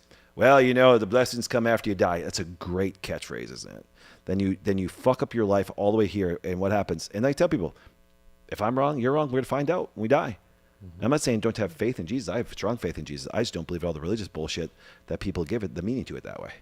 And Doug, I want to go back to your money and the programming and kind of tie it together. I think I grew up, I thought money was evil. I didn't understand it. There's a lot of people that taught that. The church teaches that. Yep. So, but what I want to do is try to narrow it down. If Doc's got, $500 million. I will soon. But, and then twice today, I owe you like 10 push-ups for that. So, or then you have Hillary Clinton. So is it both same amount of money, That's the question. Like, it's the person. It's character. The heart. It's the mind. And it's an amplifier. Yep, it's the amplifier. And I want to bring it back to that because Hillary's going to screw everybody over. And she has, obviously, with the Hillary, the Clinton Foundation took all that money and brought it in for herself. You would never do that. You would, and if you did, you'd give it to everybody else. You'd share. There's a difference. It's the human. It's the heart inside of the person. That's what they're doing with that money is what really matters. And I think that's where the good or the evil comes. I think you find it in the root of the person's heart. Mm-hmm. I know. Bible says, "For the love of money is the root of all evil." Okay, but I think they can go. I think they need to go a step further because I'm trying to get a better paycheck and it's working and it's great and I'm working hard. It makes me want to work harder. I'm doing all the right things. I want money, but I don't. I'm not sitting here like what's his name from DuckTales, swimming in his coins, whatever. McDuck. Yeah, Scrooge McDuck. Remember that. My point is, I know it's important. Therefore, I want more of it. But I'm not going to sit here and dick everyone I come across because of it, unlike like certain elite people. Please like to don't turn into an alleged serial killer like Hillary. So what about like no, but it's on our money Good job. ourselves? Good. Like we have satanic symbolism all over our money, and we trade it every single day. When I talk about like the love of money, the greed of money, and everything, I'm really getting at that root of it as well too, because who put that on the money to begin with? It's the evil people up there making all these rules of everything that we are living in this aquarium fishbowl kind of life in a sense now. But so what's the symbolism in who said that it was evil? Was it religion saying it's evil because they can't control you if you're going that way? Don't love money because if you have money, you have the power and freedom to do what you want. That's right. You don't have to listen to them. I've yet to see a pentagram on anything, which I would say, is a satanic symbol. Or a ram's head, or sheep's head, whatever, goat's head, whatever. It's a 666, unless it's in the serial number or whatever. Then what is money? Well, you get the Mayans used to use chocolate as money. Yeah. So we could all so if I decide say, tomorrow blueberries are money. Exactly. And remember, Right, what's money? It's exchange of value. Yep. That's all it is. And so Ultimate then I've been beholder. able to create value, so I got paid a lot. So that's what I tell people. People are like, I'm broke. Yeah, because you offer society no value. Zero. Well, I can create, no, because there would be an exchange. Mm-hmm. If you are broke, just understand you bring nothing to society. Yep. You suck. You do. You suck. You know what I'm saying? And that's why if you ever notice people that are building things, they're more conservative. They're not complaining. They're building things because they offer value and they can exchange. And people that don't want to exchange value because they offer nothing of value to the world, they want to complain and they are going to blame and they're a victim. No, because here's what I personally believe, and I would like to see if you guys agree with me or not. And I will accept your agree or disagree. But I truly believe, taking some wisdom from the Bible, that God gave each one of us gifts. Mm-hmm. Would you agree with that? Mm-hmm. Okay. Absolutely. So therefore, as a parent, I do not program my kids. I invest and grow my kids so I see the God-given talents that they have. I saw your God-given talent. I saw your God-given talent. And I said, listen, I'm going to put you in a position to win. Because that's what leadership does. It says, listen, it recognizes you. It doesn't program you to think like I do. It says, listen, because the idea is some of the greatest things that people will do is actually not think the same and see it differently and approach it differently and be able to harness how you can lead other people that I can't lead, because a lot of Christians don't like, they say, fuck all you guys that say that, okay? And stuff like that, because you know why? Because they're programmed to believe that swearing's bad. I loved it. Your pastor closed down the church during COVID, but if I say fuck, I'm less of a Christian. No, your pastor's a loser. Yep. Do you understand? Your pastor's a big loser. Thou shalt not fear, but they feared the government. Yeah. And it's like, but that's the point. See, that's the cool thing where I said, so I will never program my kids. and stuff like that. Because, you know, if you program, then you actually, then by nature, see, people say is this, when you program people, the smart ones will rebel. People are like, teenage girls must be so tough. My kids have never rebelled against me once. Not once. Because you know why? Because I teach them to think about the world differently, and you have God-given gifts, and you're not going to see certain things the way I do, and that's okay. And just keep on digging, figure yourself out. I can't tell you who you are. I didn't make you. Do you understand? Because your physical body may be here because your mother and dad, but that spirit that leaves you, like we were just talking about this. I was talking about to a person that had to go to an open casket thing, and it freaked him out because, like, I said, yeah, it's just matter. That came from your mom and dad, but that spirit that God gave you is gone. Still around, it's just gone. Right. Just not there. There's a presence there and stuff like that, and that didn't come from me and your mother. That didn't come from your father and dad. That came from my thing, and I just believe this. It doesn't mean I'm right. I just believe that that's a God-given Jesus, the fact that we have that way. And once again, see, and I'm man enough to say, guess what happens? I love people speak with authority of the Bible. Like, you don't fucking know. I just believe Jesus. I'm not saying I'm right. And I'm hoping the fact that the things that I have learned from the wisdom of the Bible, that I can apply it, and then guess what happens? People go, maybe he's got something. You saying? And it's like, and if you have something that way, it doesn't have to be forced. If you have a good idea, if your idea of COVID is good, majority of people are going, but on top of this. But if they don't, guess what happens? This. I don't expect everybody to see things the same way. The concept to get to everybody to think the same way, that means none of us have a uniqueness. And a gift that we all are given from the Bible, it's written in there, is the Holy Spirit. If everyone just reads it as an authority in the Bible, kind of go back a little bit to what you're talking about, you're going to see some things that don't make sense, and then it makes sense over here, and then something. It kind of it's almost contradictory. It just, but if you have the Holy Spirit, it's your filter, and people don't even practice that anymore. They don't even practice the gift they receive. It's like Doc just gave us a bonus check. They'd be like me, just throwing it away, not even cashing it. Don't cash it. Don't it's still in my account until you cash it. And I love that it's there. I fucking love it. But yeah, I think already cashed, by the way. Okay. but my point is, like, there's this gift that we're given. Iron away all this stuff. It's called discernment, and you get it through the Holy Spirit, and obviously through gaining wisdom too. And you put those two things together, and you find yourself in a really good spot. That's all I'm gonna say. in discernment or thinking outside the box. I think personally, religion is the biggest programmer throughout history. By far it is. For control, they've killed more I agree with them people for the sake of Christianity, and it's bad. But the people that sit back and, like you said, can discern, the Holy Spirit speaks through them, or they're able to gain the knowledge of whatever is being taught, whether it contradicts in one part, but it sounds good here, doesn't matter. The people that sit back and go, no, okay, and they can discern what's going on, they're the people that are getting the love, the peace, everything out of it. And the other people, when they say, you can't do this, you can't do that, all they can do is quote Bible verses. What's that mean? Yep. Well, it says this in this verse, but what are you trying to tell me? All you did was quote a verse. Yep. Yeah, it's called throwing the Bible. Programming. Nothing but Right. programming. And think of it this way, and let me see a question. And let's go back to the love of money thing this way. See, the thing is this, is if you exchange the thing, instead of saying, love of money is root of all evil, well, exchange the term money with value. The love of value is root of all evil, because money is nothing more than an exchange of value. That's all it is. So that's why that phrase makes absolutely no sense to me whatsoever. Because, for example, is anything that you guys purchased today, including gas to get here, you valued it. Do you see? And that's why I tell people is like, if you want to be rich, bring value. If you want to get a woman, bring value.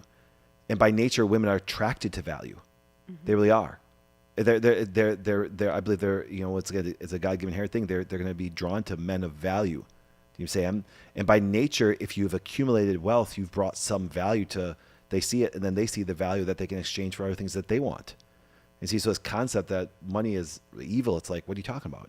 And so therefore what happens is like, because the idea is this, is if I want to give my kids a valuable school, I'm sorry, the school runs on money. It doesn't run on love. Do you know what I'm saying?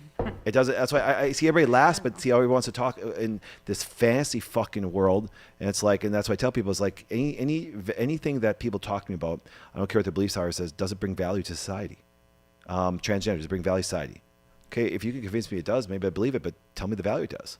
You know what I'm saying? Everything about that way. And I tell people is this.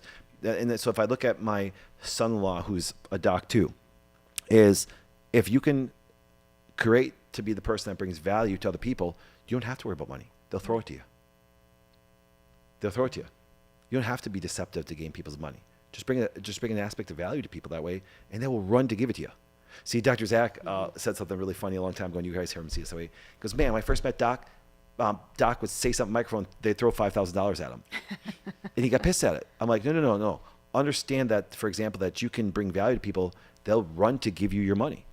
You know what I'm saying? Because there's an exchange. There's things I run to give my money to because I want value. Do you know what I'm saying? I value an organic blueberry over a non-organic blueberry. So no one has to say, oh man, it's 20% more. I don't even look at it that way. I get a better valuable product. Yeah. Do you understand? And so I just don't get that. And so that's why kind of funny is this, like going, everything of the majority of things, obviously there are exceptions to the rule, the majority of things that cost more have value. Actually, you think this way, your best relationships have the greatest value. They bring the most to each other. You understand? And if you stop bringing value to a husband, you stop bringing value to a wife, you understand? People don't want to get rid of valuable things. They don't. Don't believe me? Well, if you have to pick out a gun, are you going to pick out a high point? Or are you going to pick out the top of the line? You know what I mean? Like, you want quality. Why? Because it lasts. And Yeah. especially in stressful situations when you need it to work. Yes. See, so coming back to the aspect of program, I train people. I actually think this way.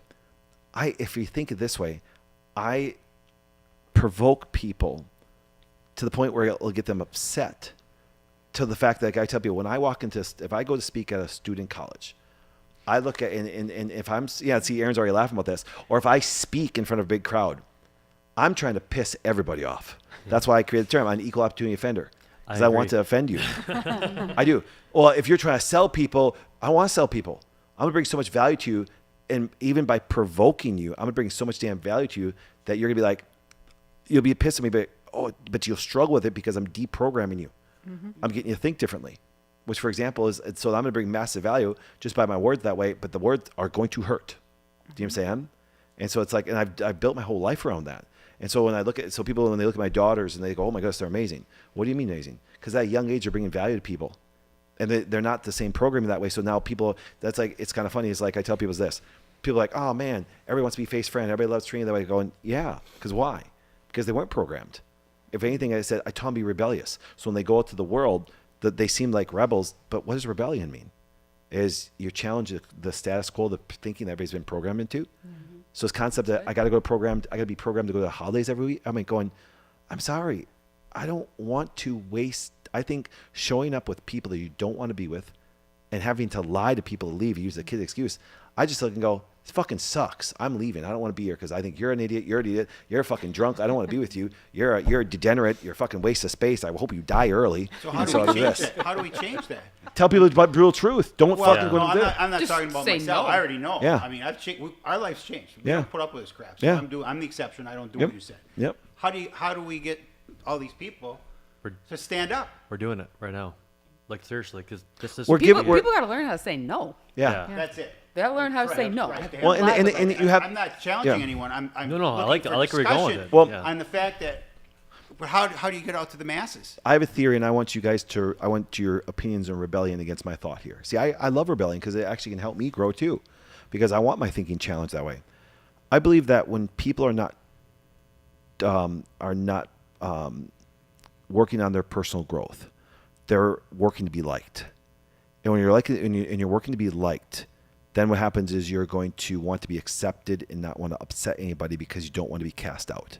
Right. And I'm not saying, and like I said, this is something I'm asking for feedback. I might have a wrong thinking on this. I want you to rebel against my thinking that way and stuff like that, because once again, because I look at people and I try to study human beings and what makes them tick. And that's why I've been able to build such a massive company of all different personalities, of all different races, of all different men and women, of all different ages that way. Yet I appeal to all of them. Do you know what I'm saying? And I'm not meant to appeal to everybody. What happens is I can appeal to the vast majority because I'm sitting there going, okay, listen, if I can get you to grow, life gets better. It does. Because therefore, this happens, this is like, and then be able to, and that's why I tell people say, tell the kids, tell the truth. No, you teach them more to lie than anything else. Do you understand? I have no problem saying, I think you're stupid. You know, that's why it's like, why? You entered the world of conversation. If you don't want to hear stupid, then shut up and listen. You saying? And so that's the thing. It's like going, so I want people to be able to be challenged on their thinking, because then if they go, okay. But program people will hold on to that program until they die. Don't believe me? My doctor said, you're fat, sick, and you're fucking dying. How's that thinking working for you? It's not. Do you get my point? Oh, absolutely. Yeah. So I said, so that's the thing. It was also We all super agree with you. Yeah, no, but, Okay. but really, but it happens this. But why don't you look at your parents and say, Dad, you're a fucking moron. You're fat. You're complaining. You're in sick and pain, and you want to argue with me? You're an idiot. We allow dumb ideas to perpetuate to be liked. Do you understand? Because I think what happens, I think people are scared of loneliness. The only people that are scared of loneliness are people that don't like themselves. I fucking love myself. I love being alone by myself. The only thing I don't want to do is touch myself alone. I picked up on that reference. That's right. And I appreciate that you told me that. Yeah. I do. That's why people. I love being alone. I do. Me too. Because so didn't get my point though. Me too. But people that are growth enjoy their time alone. Yep. They don't have to be Yep. constantly reminded that they're good. I know I'm good. Dude, I have like 2 friends at this point. Yeah. I'm really good with that. No, but get my point though. Think about this. And so people want to be liked. And so I have no problem saying, Mom, this sucks. I'm going home. Because why? It brings no value to my life. And I'm bringing no value to your life. So we're just going to sit around and waste time. Steve, time goes by so damn fast. I'm going to be fucking 50. I know I don't look it. I know I don't act it. I know this is, and I may not say I'm not immature. I don't act it because I go 100 miles an hour nonstop. It's true. He does. And it's like, and I'm going, and so therefore what I mean by that is going, I don't want to waste it, because there's one thing that I do know for sure. No matter all these stupid longevity people think they're going to do is they're going to extend life to 200 years. We're going to fucking die. It's usually going to be before 100 years old. Yep. You saying? Right. Yep. To your point about working on being liked versus developing character, Yeah. I can relate to that, because in the pro wrestling world, when I was developing my character, all I wanted to do was be liked, because I knew I could sell more merchandise, I could get booked.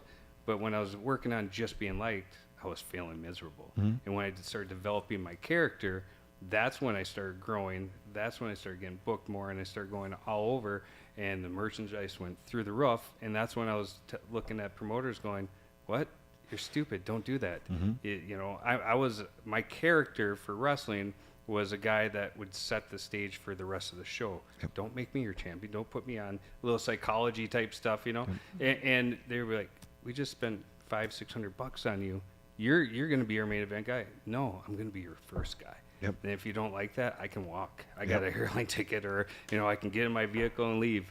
And it wasn't until that point where I stopped caring about what other people think. Yep. That If people- I realized it. If people Yeah. care what other people think, they'll never accomplish anything.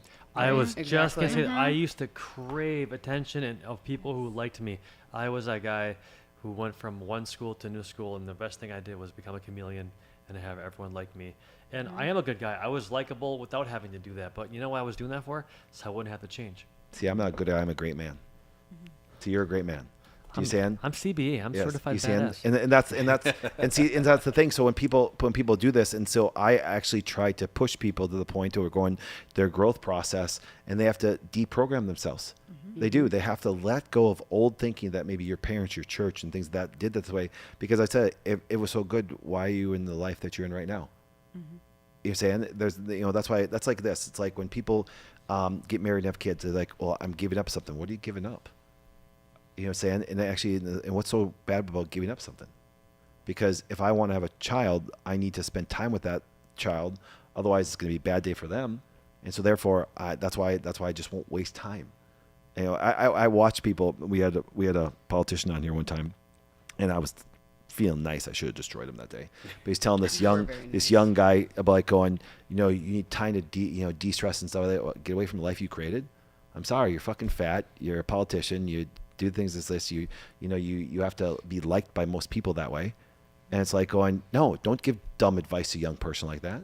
And I challenge him, like, time's the most important thing he's got. He's 19 years old. What was the kid's name? Kelton. Kelton. Yeah, you're 19. Don't listen to dumb people that say waste time. They should be just like everybody else, fat and broke. You saying? And I'm sorry, having money is much more enjoyable than not having money. You understand? It's like, do you understand the number one reason why people get divorced isn't sex, it's money. You understand? It's just, agree. yeah.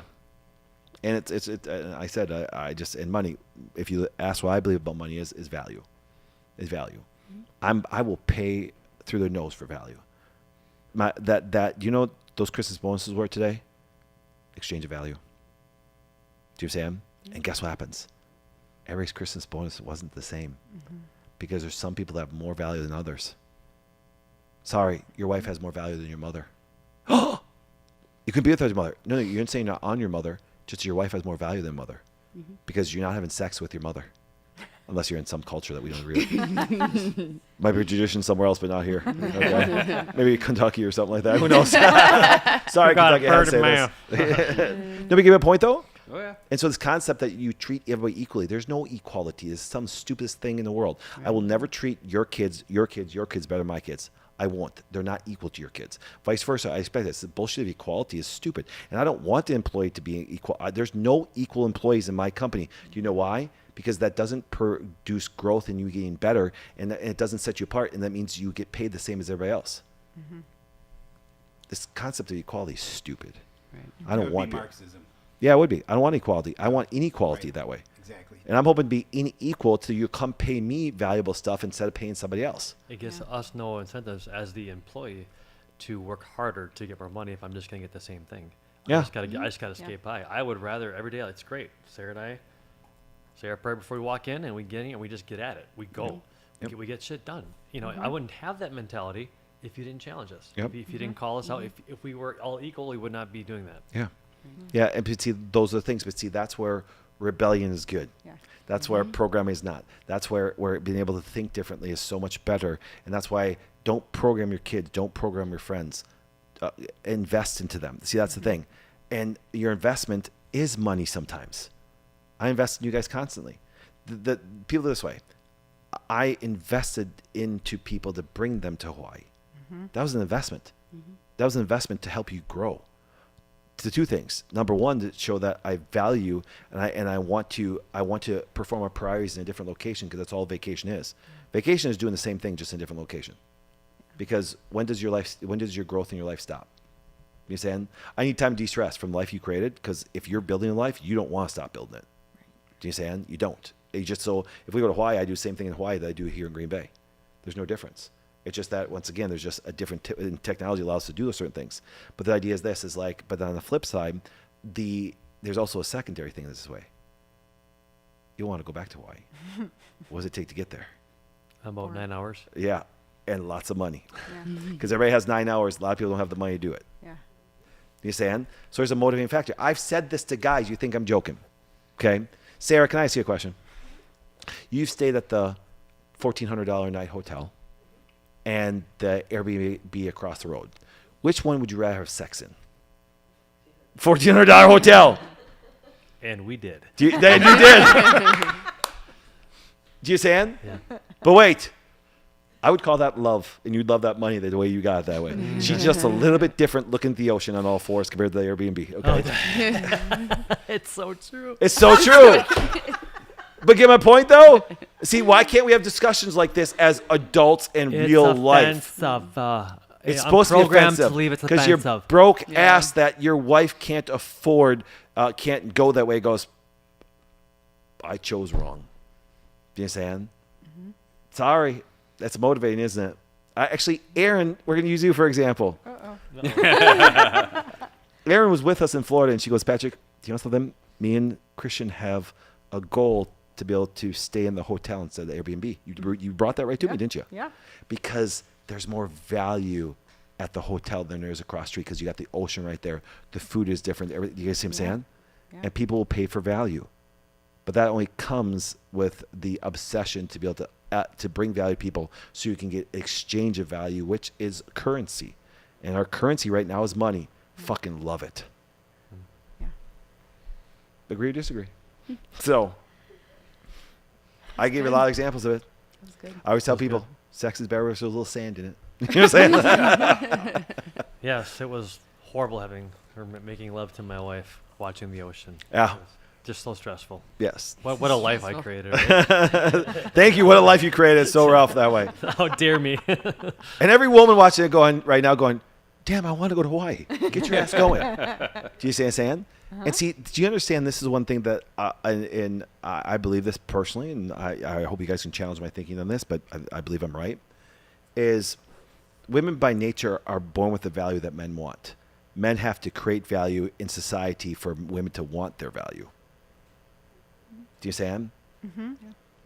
Because the value that women have, actually they can be born with. Do you understand? There's certain characteristics that they can develop that brings more value. But, sorry, keep yourself fit, looking good, because remember, beauty is one of them. And that's why good-looking girls, just by nature, get more than ugly girls. You understand? But even if you're really ugly, just stay fit. Because every guy likes a nice ass. You understand? Females, yes. Just Yes. Nice, yeah, females, yes. Thank you, Travis. Nowadays, for clarifying. you never. For clarifying that. Yeah, nowadays, look clarifying. But it's not a joke. But then there's that serene and supportiveness that way that is fantastic, that brings value to men.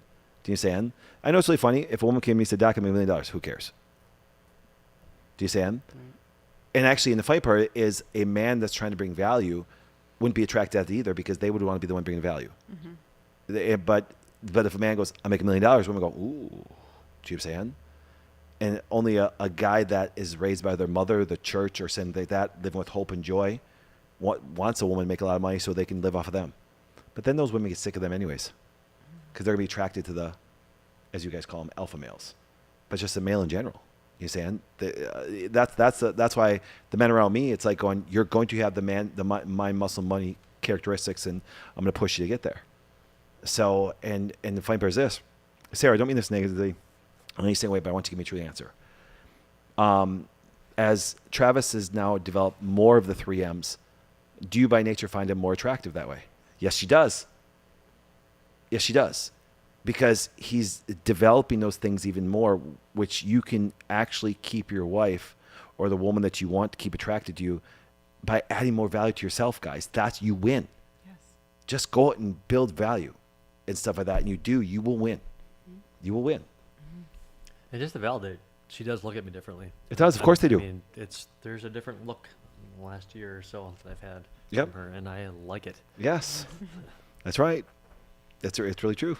And it's not a hard concept to bring to people that way. This is stuff we should be teaching at churches. Not, oh, guess what? Don't worry, just have faith in Jesus, everything will be okay. No, everything's not going to be okay.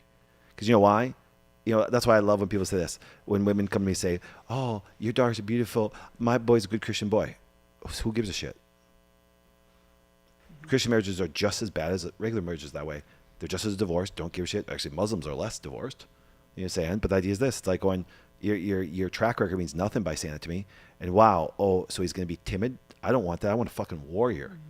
You know, Yes, if I'm not mistaken, I think even if I remember correctly, the Christian marriages they've actually got worse than the traditional, whatever the standard, than the non-Christian marriages. Like the divorce rate's going higher with Christians right now. That's alarming to me. I think that should, from a theology standpoint, that doesn't make sense. So obviously the churches are not. There's weight to what you're saying, I guess is what I'm trying to get at. Of course, because obviously, if we're doing things right from a Christian standpoint, why is the divorce rate getting worse than the It doesn't actual matter. just Doesn't matter if they go to church or American? not. And by nature, most people call themselves Christians. They show up at church anyways. You know what I'm saying? It's like, and the cool thing is you got to look at this is like, and I tell people, and if you're so right, why are your stats so wrong? I tell people, like I said, that disagree with me. Great, okay. You make 50,000 a year. I make millions. Who people are going to trust more? And I did it by creating a good value. Well, no, my job. No. Do you understand? It's easier to make money today than ever in history. That's why I can't understand people who don't have money. I can't. I just can't. You know what I'm saying? I just don't understand it. Actually half the things I teach to people around me is how to build wealth, ethically, morally, doing great things. And it's like, and it's kind of nice to be able to do it that way. Like I said, because I would tell people, like I said, come back to this: value. Everything in life is about exchange of value. Do you know what I'm saying? I believe that if you can bring value, and that's said, and the women that work on their 3 S's and the men that work on the 3 M's, and as you come out with those workbooks, will that make them, if they really take your workbooks seriously, will that add more value to them? Oh, very much so. So then what will that do to their life, both male and female? Enhance it. So would you agree with me then that they would have a chance of having much more joy, peace, and happiness? Mm-hmm. And then it'll make the men more valuable, money, strength, and things like that? Yep. Wow. Imagine All that. comes together. But it comes from growth, not from programming. Yeah. So, I like that. my little rant. Good rant. Good rant. Yeah. Joe, what do you think? It was on point. Got me to think differently. And hope to be able to articulate those ideas. See, that's the whole idea. That's the whole idea of actually generational things. And that's why I believe that these kind of generational ideas can be passed down, because they'll stand the test of time.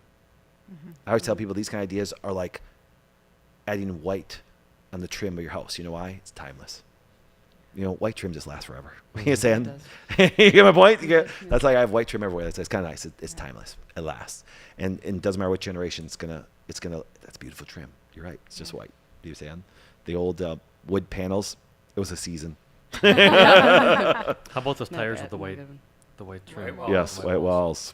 That might be the exception. Yes, the exception to the rule. So programming people, like I said, once again, now it's kind of neat. So I've kind of did the totally opposite. Is the fact that I tried to make basically, and a lot of people will get this wrong because they'll take it as arrogance. Does anybody know the difference between arrogance and confidence? Competence. Because a competent person can deliver where an incompetent person cannot. And that's why they look arrogant. Okay?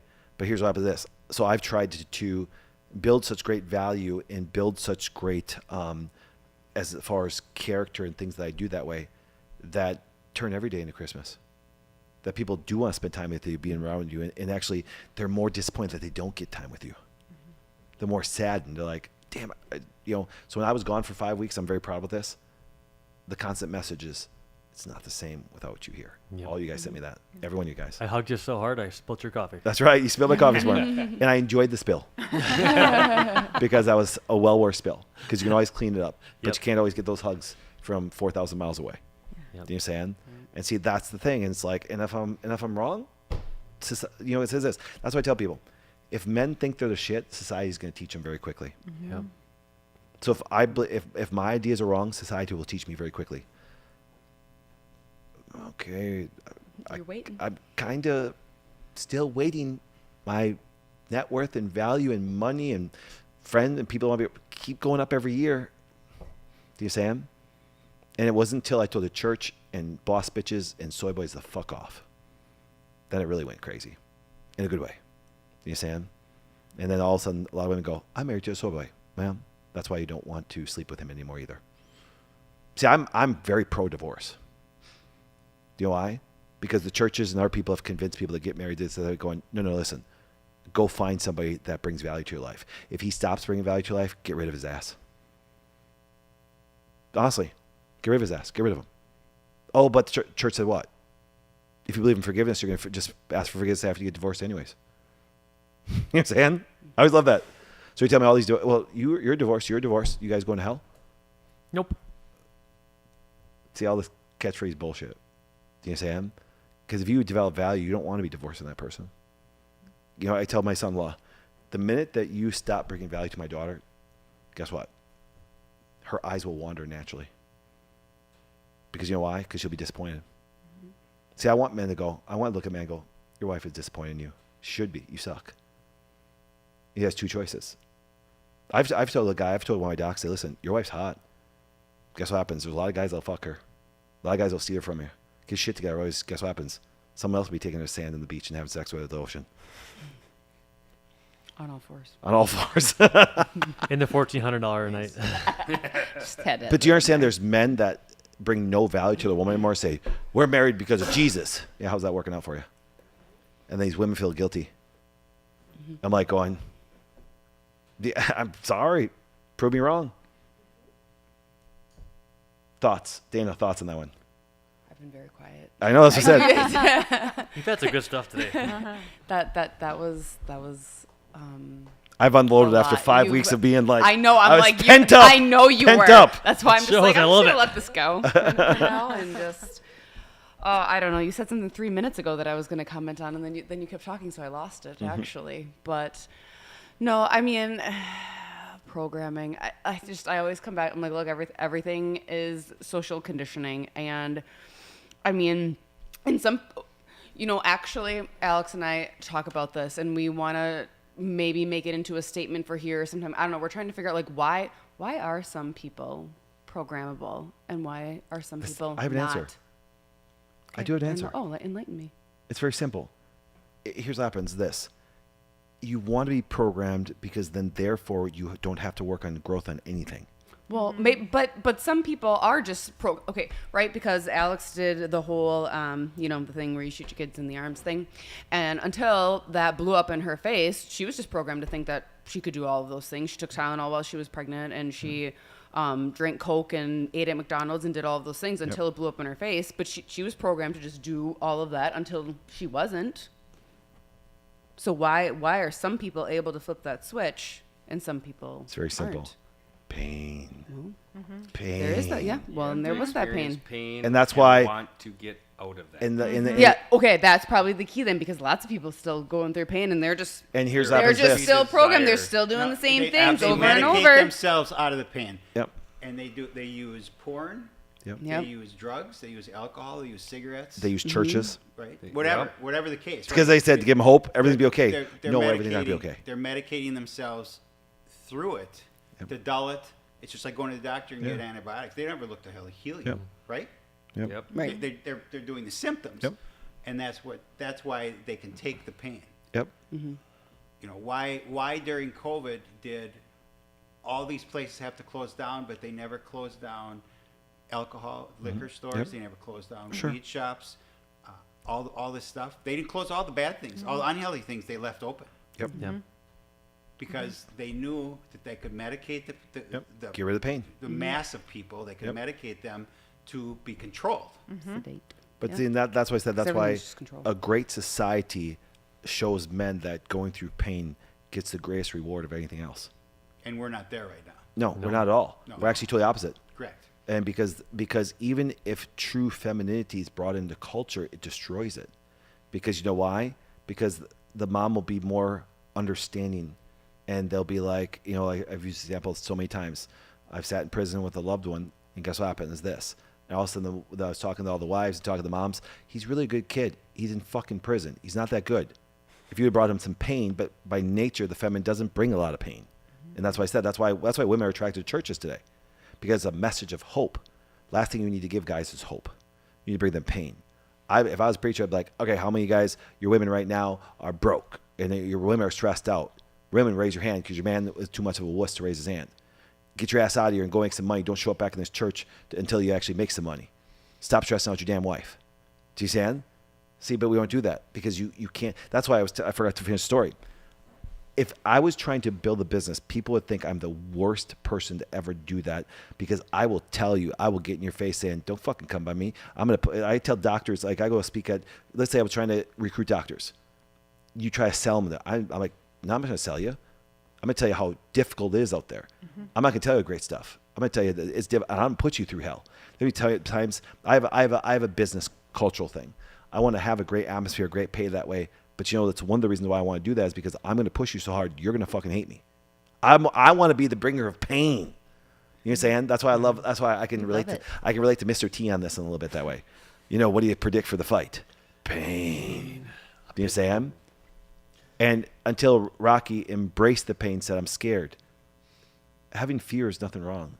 I'm scared every day. That surprises people. You know what I'm saying? I'm scared every day, but I face it. Painful, push through it, go through it. The pleasure's on the other side of the pain. You understand? I agree. Unless it's vaginal dryness. I But we'll think talk about it's that. it's the fight or coconut oil. That's flight, right, it's coconut oil. It's fine. and everybody, and I don't think everybody has that desire to grow or to pull themselves up and say, I've had enough. But you know why? Safety nets, the government, your mother, things like this. That's why if you ever notice, I think moms raising boys is disgusting for our culture because they try to not have them suffer. And that's a wonderful thing when a man needs peace. A man, though, not a boy. Do you understand? Mamas should not be bringing their boys peace. Do you understand? Mamas, stop trying to train up your sons. It's not working. It's never going to work.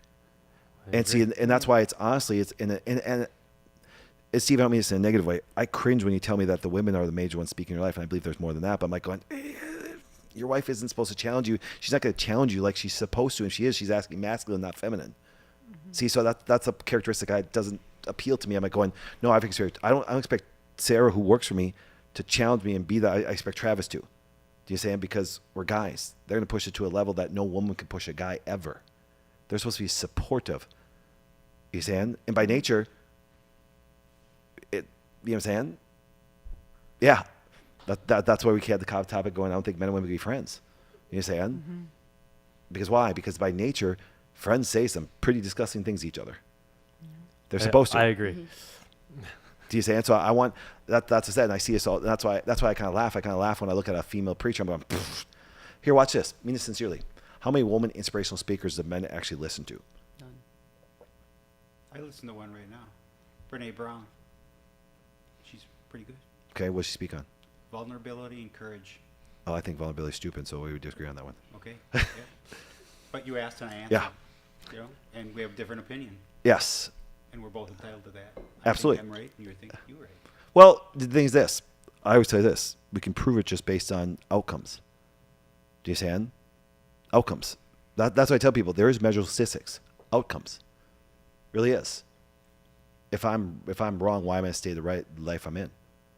You understand? You're the exception. No, I believe that's why I don't believe the exception.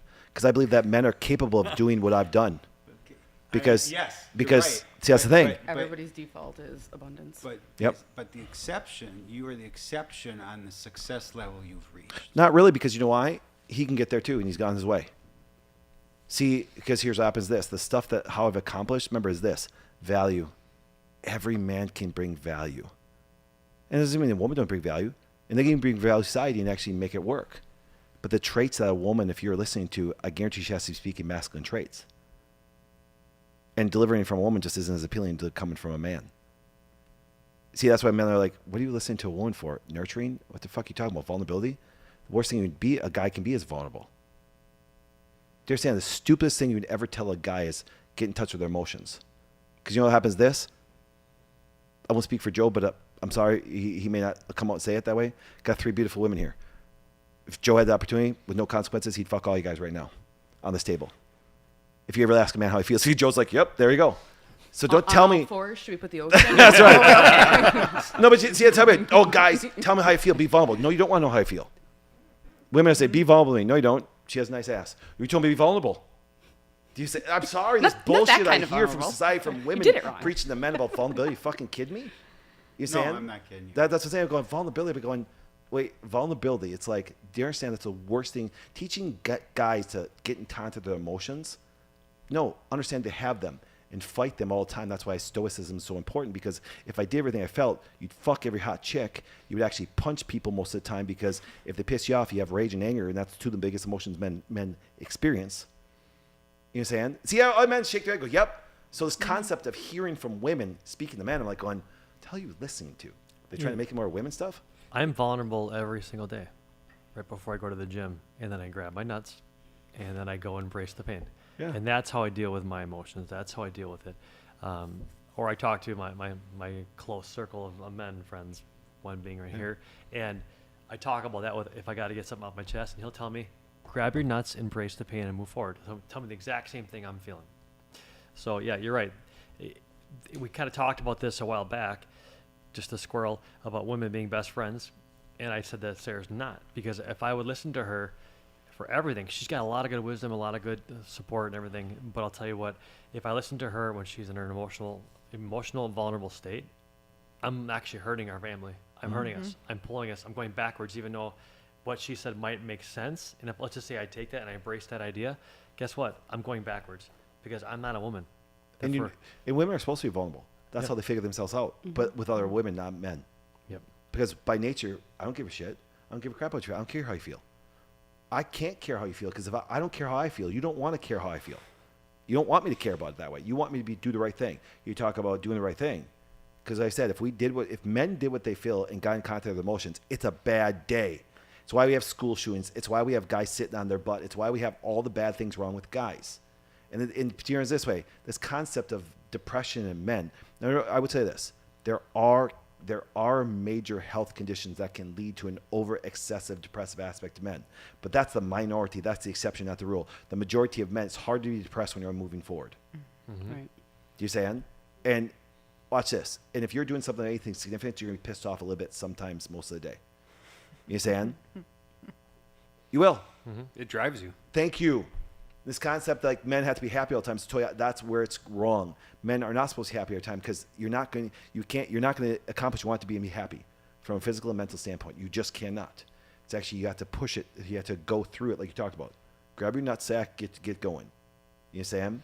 It takes two hands though. That's right. Because you're above average. Okay.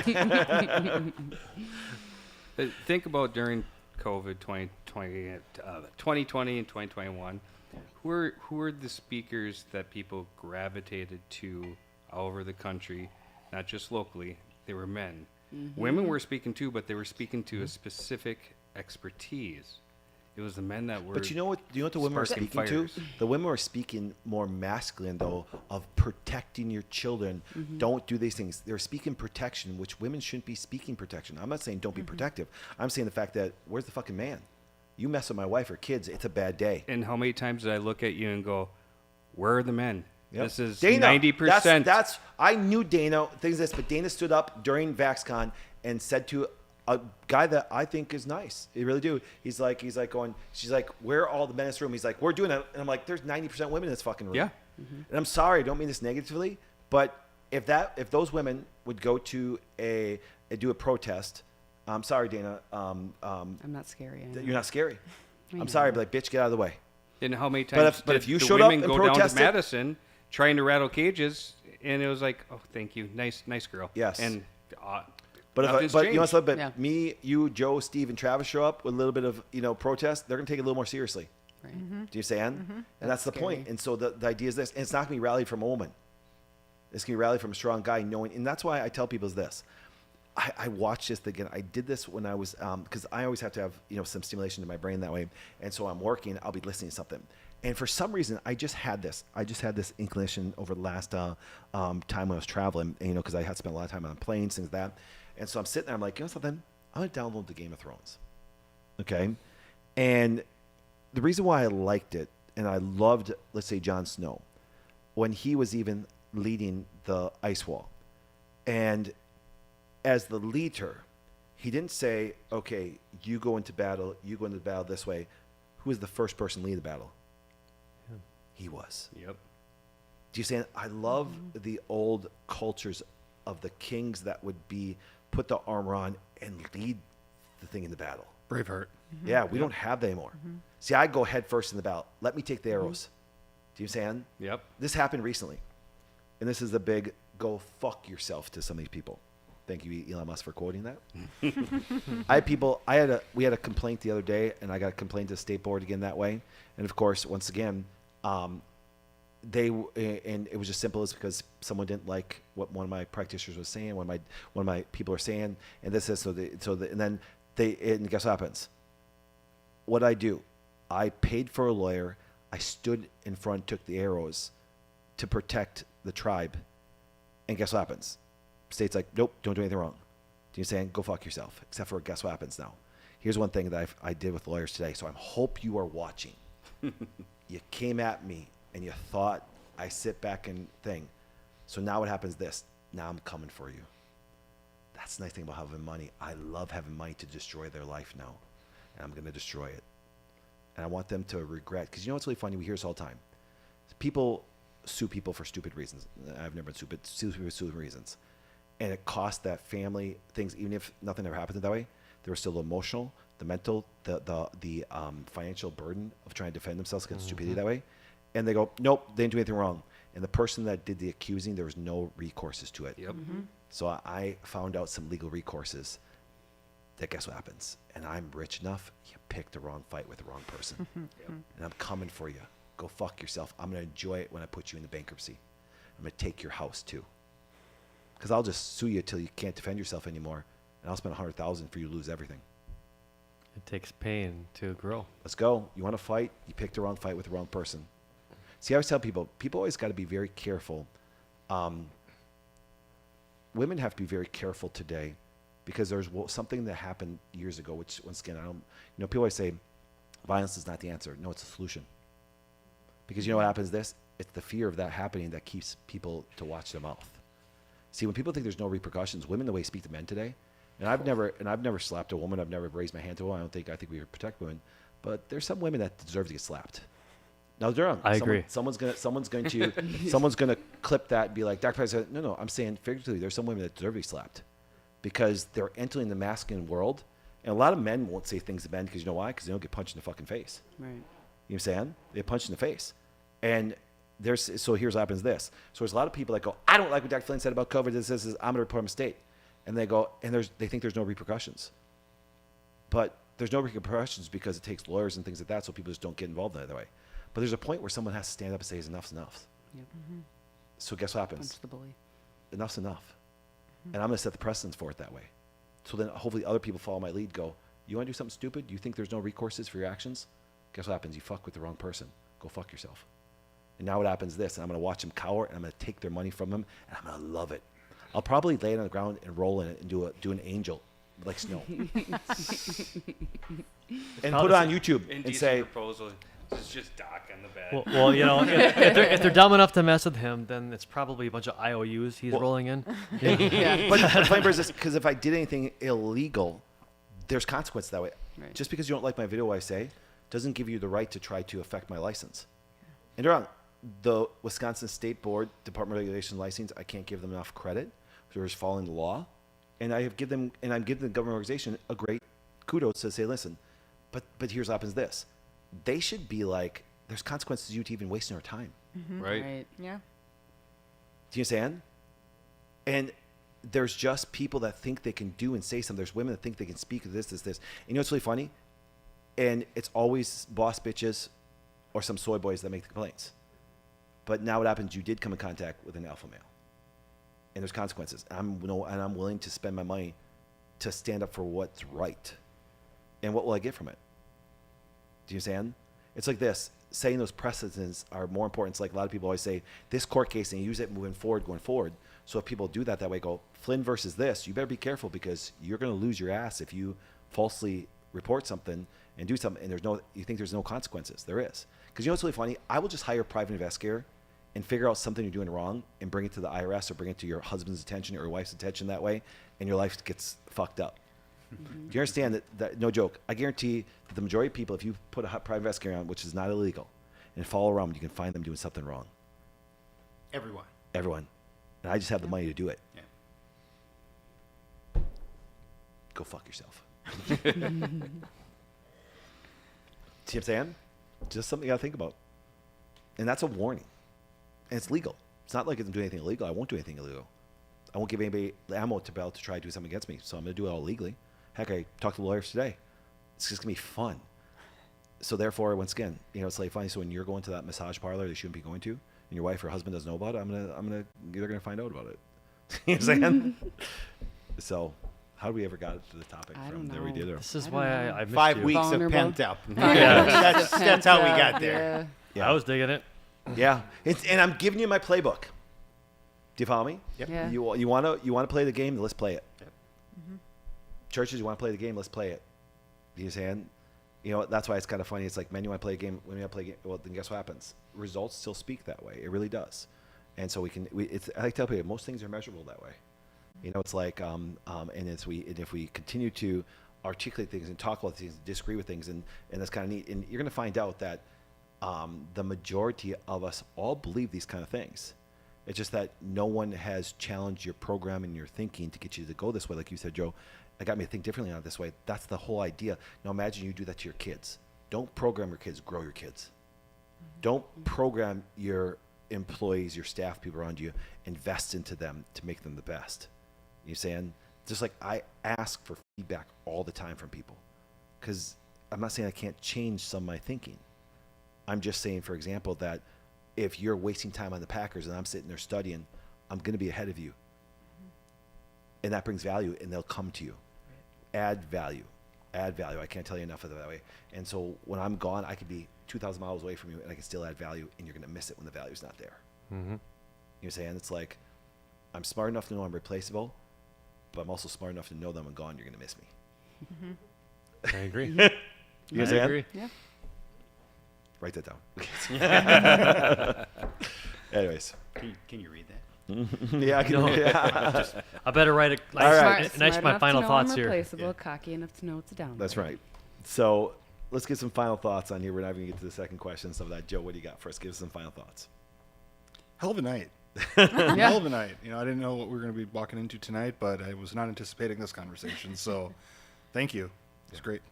And could you imagine this? And I'm happy you brought this up. See, because you guys stimulate a lot of the thoughts and discussions this way. I would show up at every Christmas if these are kind of discussions we could have with people that we love, I agree. because it stimulates growth. And that's why if we all keep on sitting around talking like this, we'll all get closer. We don't have to agree on every point, but we can challenge each other's points.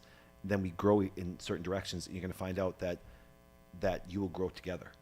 You know what I'm saying? And that's the thing, because now I know I can come to Travis for some challenge, Steve for some challenge, Kyle for, you get my point? Even Dana for some challenge. Andrew, it doesn't matter male or female. It's just that there's certain characteristics that just bring out a little bit more of that way. So I'm hoping that that's what the podcast was meant to do.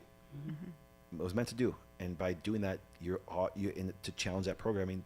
There is an emotional response that everybody gets. See, I have a rule myself. Now, I hope everybody can practice this rule. I want to literally punch somebody every single day. Okay? But I have a rule. Never act emotionally. Never take any action for 24 hours on anything that you get an emotional response from. Do you understand? So therefore, then what happens from there, you have time to evaluate, think about it, digest it, things like that, and then you can make a proper action from it that way. Because if you'll find out that, especially guys, especially men, because their number one response is rage and anger. Do you see what I'm saying? Take the heat of the moment. Yep. So don't tell me be vulnerable or hear my emotions because you want to hear them. You're saying, no, I might 24 hours come back to you going, you're a dumbass. But it's controlled. It's thought. Do you understand? Because that's why some guys respond too quickly, and they respond to their wife and they say the most horrible things to them in the world, and it hurts. Cuts to the bone. So, Travis, what you got? Or Kyle, what you got? Well, actually, I've been working on that myself for a few years, and it's tough because, like you said, men, that rage, that anger, that's the first thing and just a natural instinct. But, sitting here and we're still getting to know each other, I would say. I can see how much our lives have mirrored and our thoughts have mirrored, and it's crazy because... Well, we are we've blood. We only found that we're blood relatives, Yeah. 2 years ago? Yeah, about 2 years ago. And it's just crazy to think that, for a long time I've been going, am I the only one that thinks this way? And to see there's other people that think that way. And then, like you said, you come together and you grow tighter. I mean, that's everything, pretty much everything. I won't say everything. Is pretty spot on. And do you know this? Do you know that's why they have to limit speech, and that's why China and different countries don't allow what outside people are seeing in different countries, because they'll be like, hey, it isn't the way they said it's supposed to be. Exactly. It's why. Do you understand why? Do you understand that the original Bible was secured to the pulpit? That's what's called the pulpit, because they didn't want anybody to read it. They used to burn you at the stake if you had a Bible. Because they don't want you to think independently and go, wait, you're full of shit. Yep. That's why I created an analogy. How old are you when you realize your parents are full of shit most of the time? Everybody laughs. Like, I was in Ohio, and there's a 10-year-old up front. She goes, I already know it. No joke. I'm not joking. And it was hilarious. It was at Dr. Todd's place. But then, how many of you guys know your pastors are full of shit most of the time? Your doctors, things like this. You know what I'm saying? Because they make up shit all the time and act like it's truth. Yep. Sorry, the average pastor does that all the time. Well, the Bible says this. What should you think? Because our Bible pastor reads the same other thing, thinks something different. Right. That's why scholars call it negotiating with text. And they always negotiate based on the culture and or where you're coming from or how you see the world. Remember, people don't see the world the way it is. They see the world the way they are. Exactly. And if they're bitter and angry, that's all they see it that way. You know what I'm saying? And that's why I said it's kind of funny. It's like, and that's why it's like, and when a program, you think that way too. Otherwise, they feel out of place. Yep. So, yes. Steve, what you got for us today? Final thoughts. I learned a lot about you tonight. It was a good 5-week little rest you had there. Nice. And I think what my takeaway would be your comment about when you go to people and you challenge them and create some pain. And I admire that. And you are rare. You're the exception, in my opinion, because nobody wants to inflict pain. And the only way anybody's going to grow is if they grasp their pain, embrace their pain, and then move on. So I appreciate that you really enlightened me on some things that I'm going to do in the future, and I might even tell people that I learned something from you. No plagiarism though, so I'll do it, quotation marks. Yes. Dr. Patrick Flynn, That's right? So no plagiarism. That's right. Here, it's just like this. Go fuck yourself. That's right. That's There you right. go. But I gave Elon Musk the credit for that one that way. Right, You remember? right, He- right. Because he said, give credit where credit's due, and I gave Elon Musk credit to that way he did. So Or I, if you have a I PI appreciate issue. that. Yes. I really do. Yes. And you know, it takes the big balls that he has. I don't know if yours are as big, but, Mine are above average. but it takes Runs a in the lot family. to be able to do that. And I realize that's what has gotten you where you are, and I respect that and appreciate that. Thanks. It really does take balls to stand up there and take the arrows. And I think that's one thing I've learned over this journey, and I know you do it because I've seen it firsthand, but there's so many people that aren't willing to stand there, even though they know they're right, they have proof they're right, but the world's telling them you're wrong. It takes those balls to stand there. Yeah. It does. Aaron, what you got? One of the things I wrote down was peacekeeper versus peacemaker. And this comes back to the idea of people pleasing. And also you talked about violence is often the way to peace, right? And people who tend to be the peacekeepers are just putting that frosting on top, right? Just keeping status quo, and whether that's continuing to go to the holiday celebrations with families and tradition or whatever it is, or being the peacemaker and be willing to blow up some stuff so that you can find peace. And sometimes you just have to blow through that, right? Use a little dynamite so that you can create the peace. Do you know So how you that's- keep peace? Have the biggest stick. It's not a joke. You know what I'm saying is this? Every man, when you walk into a room, sizes up every man. Because if something goes bad, you go, I can take him. I gotta be careful with that guy. Do you follow me in that? Just by nature. The U.S. under Trump, they knew, and he's the only one that didn't bring war. Because he said, listen, you do you. Fuck with us, it's a bad day. Now, everybody fucks with everybody because why? The United States doesn't have the biggest stick right now. Because they were the peacemaker. You don't have to govern the world to be the peacemaker. You shouldn't govern the world. But you go, be careful. Do you understand? And that's what I tell people. So why do you think I'm spinning a narrative? Yeah, you can write a false letter to a state because you didn't like a video, you think I'm doing this way. Okay, guess what happens this? And I'm telling people, my playbook is this, what? I'm coming for you because I have a big stick.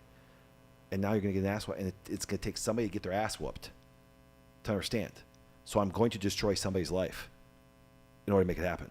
And go, okay, you have no legal grounds to try to go after my license and destroy my livelihood. Once again, it has no effect because I don't do anything illegal. But I'm going to go, be careful, and I'll make it public like crazy. And I'll even bring their name up legally because it'll be a public record. Whooped your ass. I tell people this in business. Do what's right. We can develop the greatest business in the world together. Do what's wrong. You'll wish I never existed. I've never been sued, but I've sued many people and won every one of them. Because why? Contracts, do what's right. It's not hard to do good business. I even tell people this. Do what's right, otherwise you'll think I'm Satan because I will destroy you. I tell people that going forward, do not. I'm like, it's not a secret to people that work with me. I'm very upfront about it. You understand? It's like this. Don't do this, you get your ass whipped. Tell your kids. And the greatest thing you can do to your kids is follow through. Don't make a threat, follow through. So sometimes you have to set an example of people that way. And I'm willing to be the person to do it. set the precedence for it. There's always got to be somebody. There's always got to be a first. So yeah, to be a peacemaker. Peacemaker is actually being strong though, not being weak. Exactly. Yeah. People don't fear a weak person. But who cares? You saying? Actually, I learned this about women. It's kind of funny. If a girl goes, "I want to break up," don't break up with me. I can't go on without you. The girl's like, "Oh, who's this?" You go, "Dude, so screw you. Who cares? I'll get another one." What? The girl's like, "What? Well, maybe I." You know what I'm saying? Yeah. Yeah. Women, you know what I'm saying? They're like, wait, I take it back. I do want to be with you. Fuck you. You know what I'm saying? Go fuck yourself. I think we're going to hear that in the future. Hey, We're Elon gonna Musk. hear it a lot. Elon Musk. Give Elon Musk the credit on that one. GFY. It's great. Even though I've always loved the F word, so it's kind of funny. It's never been not on our platforms a lot, but the idea is this. And all your spiritualized people, go fuck yourself. Okay, I see. Okay. You know, tonight I didn't have a lot to say because I was really enjoying the 5 weeks we didn't have. I was watching you dump it, and honestly, everything you said, it had a lot of good weight. I'm a better man, a better husband, I'm a damn good employee, I'm loyal, and I'm learning a lot more about life, and I'm applying it, and it's weird. My life's getting better because I created it by listening to advice that was sound. And if anything, at minimum, if you listen to Doc and you just listen to what he has to say, just digest it. See how it comes out, so to speak. But listen, we don't do that enough anymore in society, and that's how we're stuck. But we keep listening to the programming that's programming us further and further and further away. Get back to Jesus, not to Christianity. I don't believe they're the same. It's about Jesus. Get back to focusing on your money, paying your bills, handling your things. Get back to parenting your kids the right way. Get back to being the man you're supposed to be, or wife, right? Stop trying to be what the world's programming you to be, right? I know we talked it was a fun one about holidays, but really the programming is everywhere. And if you allow it, it's going to keep happening. He is someone in my life who has changed all my programming.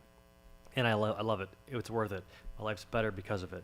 So I challenge everybody, if you have someone in your life that has good mind-provoking thoughts, listen to them. At least hear them out and see if you can get out of this funk you're in, this programming you're in, because it's everywhere. You know what? Go fuck yourself, the people who don't understand it. I just had to say it once. Thank you. And on top of it, so what he said is when you're at your holidays, if you end up going to Christmas, you feel you have to, then at least talk about religion and politics. That's what I heard. And money. There's that too. But they tell you not to. Piss off the government. Yes. Talk about it. Dana, what you got tonight? So we kind of talked about, like the whole balls of standing up for things. And I talk a whole lot about how people just need to learn how to say the word no, whether that's in your personal life or whether it's true. Every nonsense thing that we all know is coming definitely within the next year. But I think a lot of that comes back to, so there's fear of the past, there's fear of the future, but there's also the big one is fear of judgment. And a lot of people are just very, very afraid of being judged by other people. But the thing is most of those people that you're just afraid of in this fear of judgment, you don't even like or respect them. So why do you even care in the first place? So if someone insults you because of whatever it is you think, just remember that they're going to die someday and everybody's going to forget who they are. So you might as well just forget who they are right now. And this Christmas, if your blue hair progressive cousin tries to give you shit, you bully them back just as hard, even harder, so that they shut their mouth. You have to have the bigger stick. You have to have the bigger stick. People don't like to mess with people that have a bigger stick because they have no argument. They have no. You take their power away because their power is false. Yep. You understand?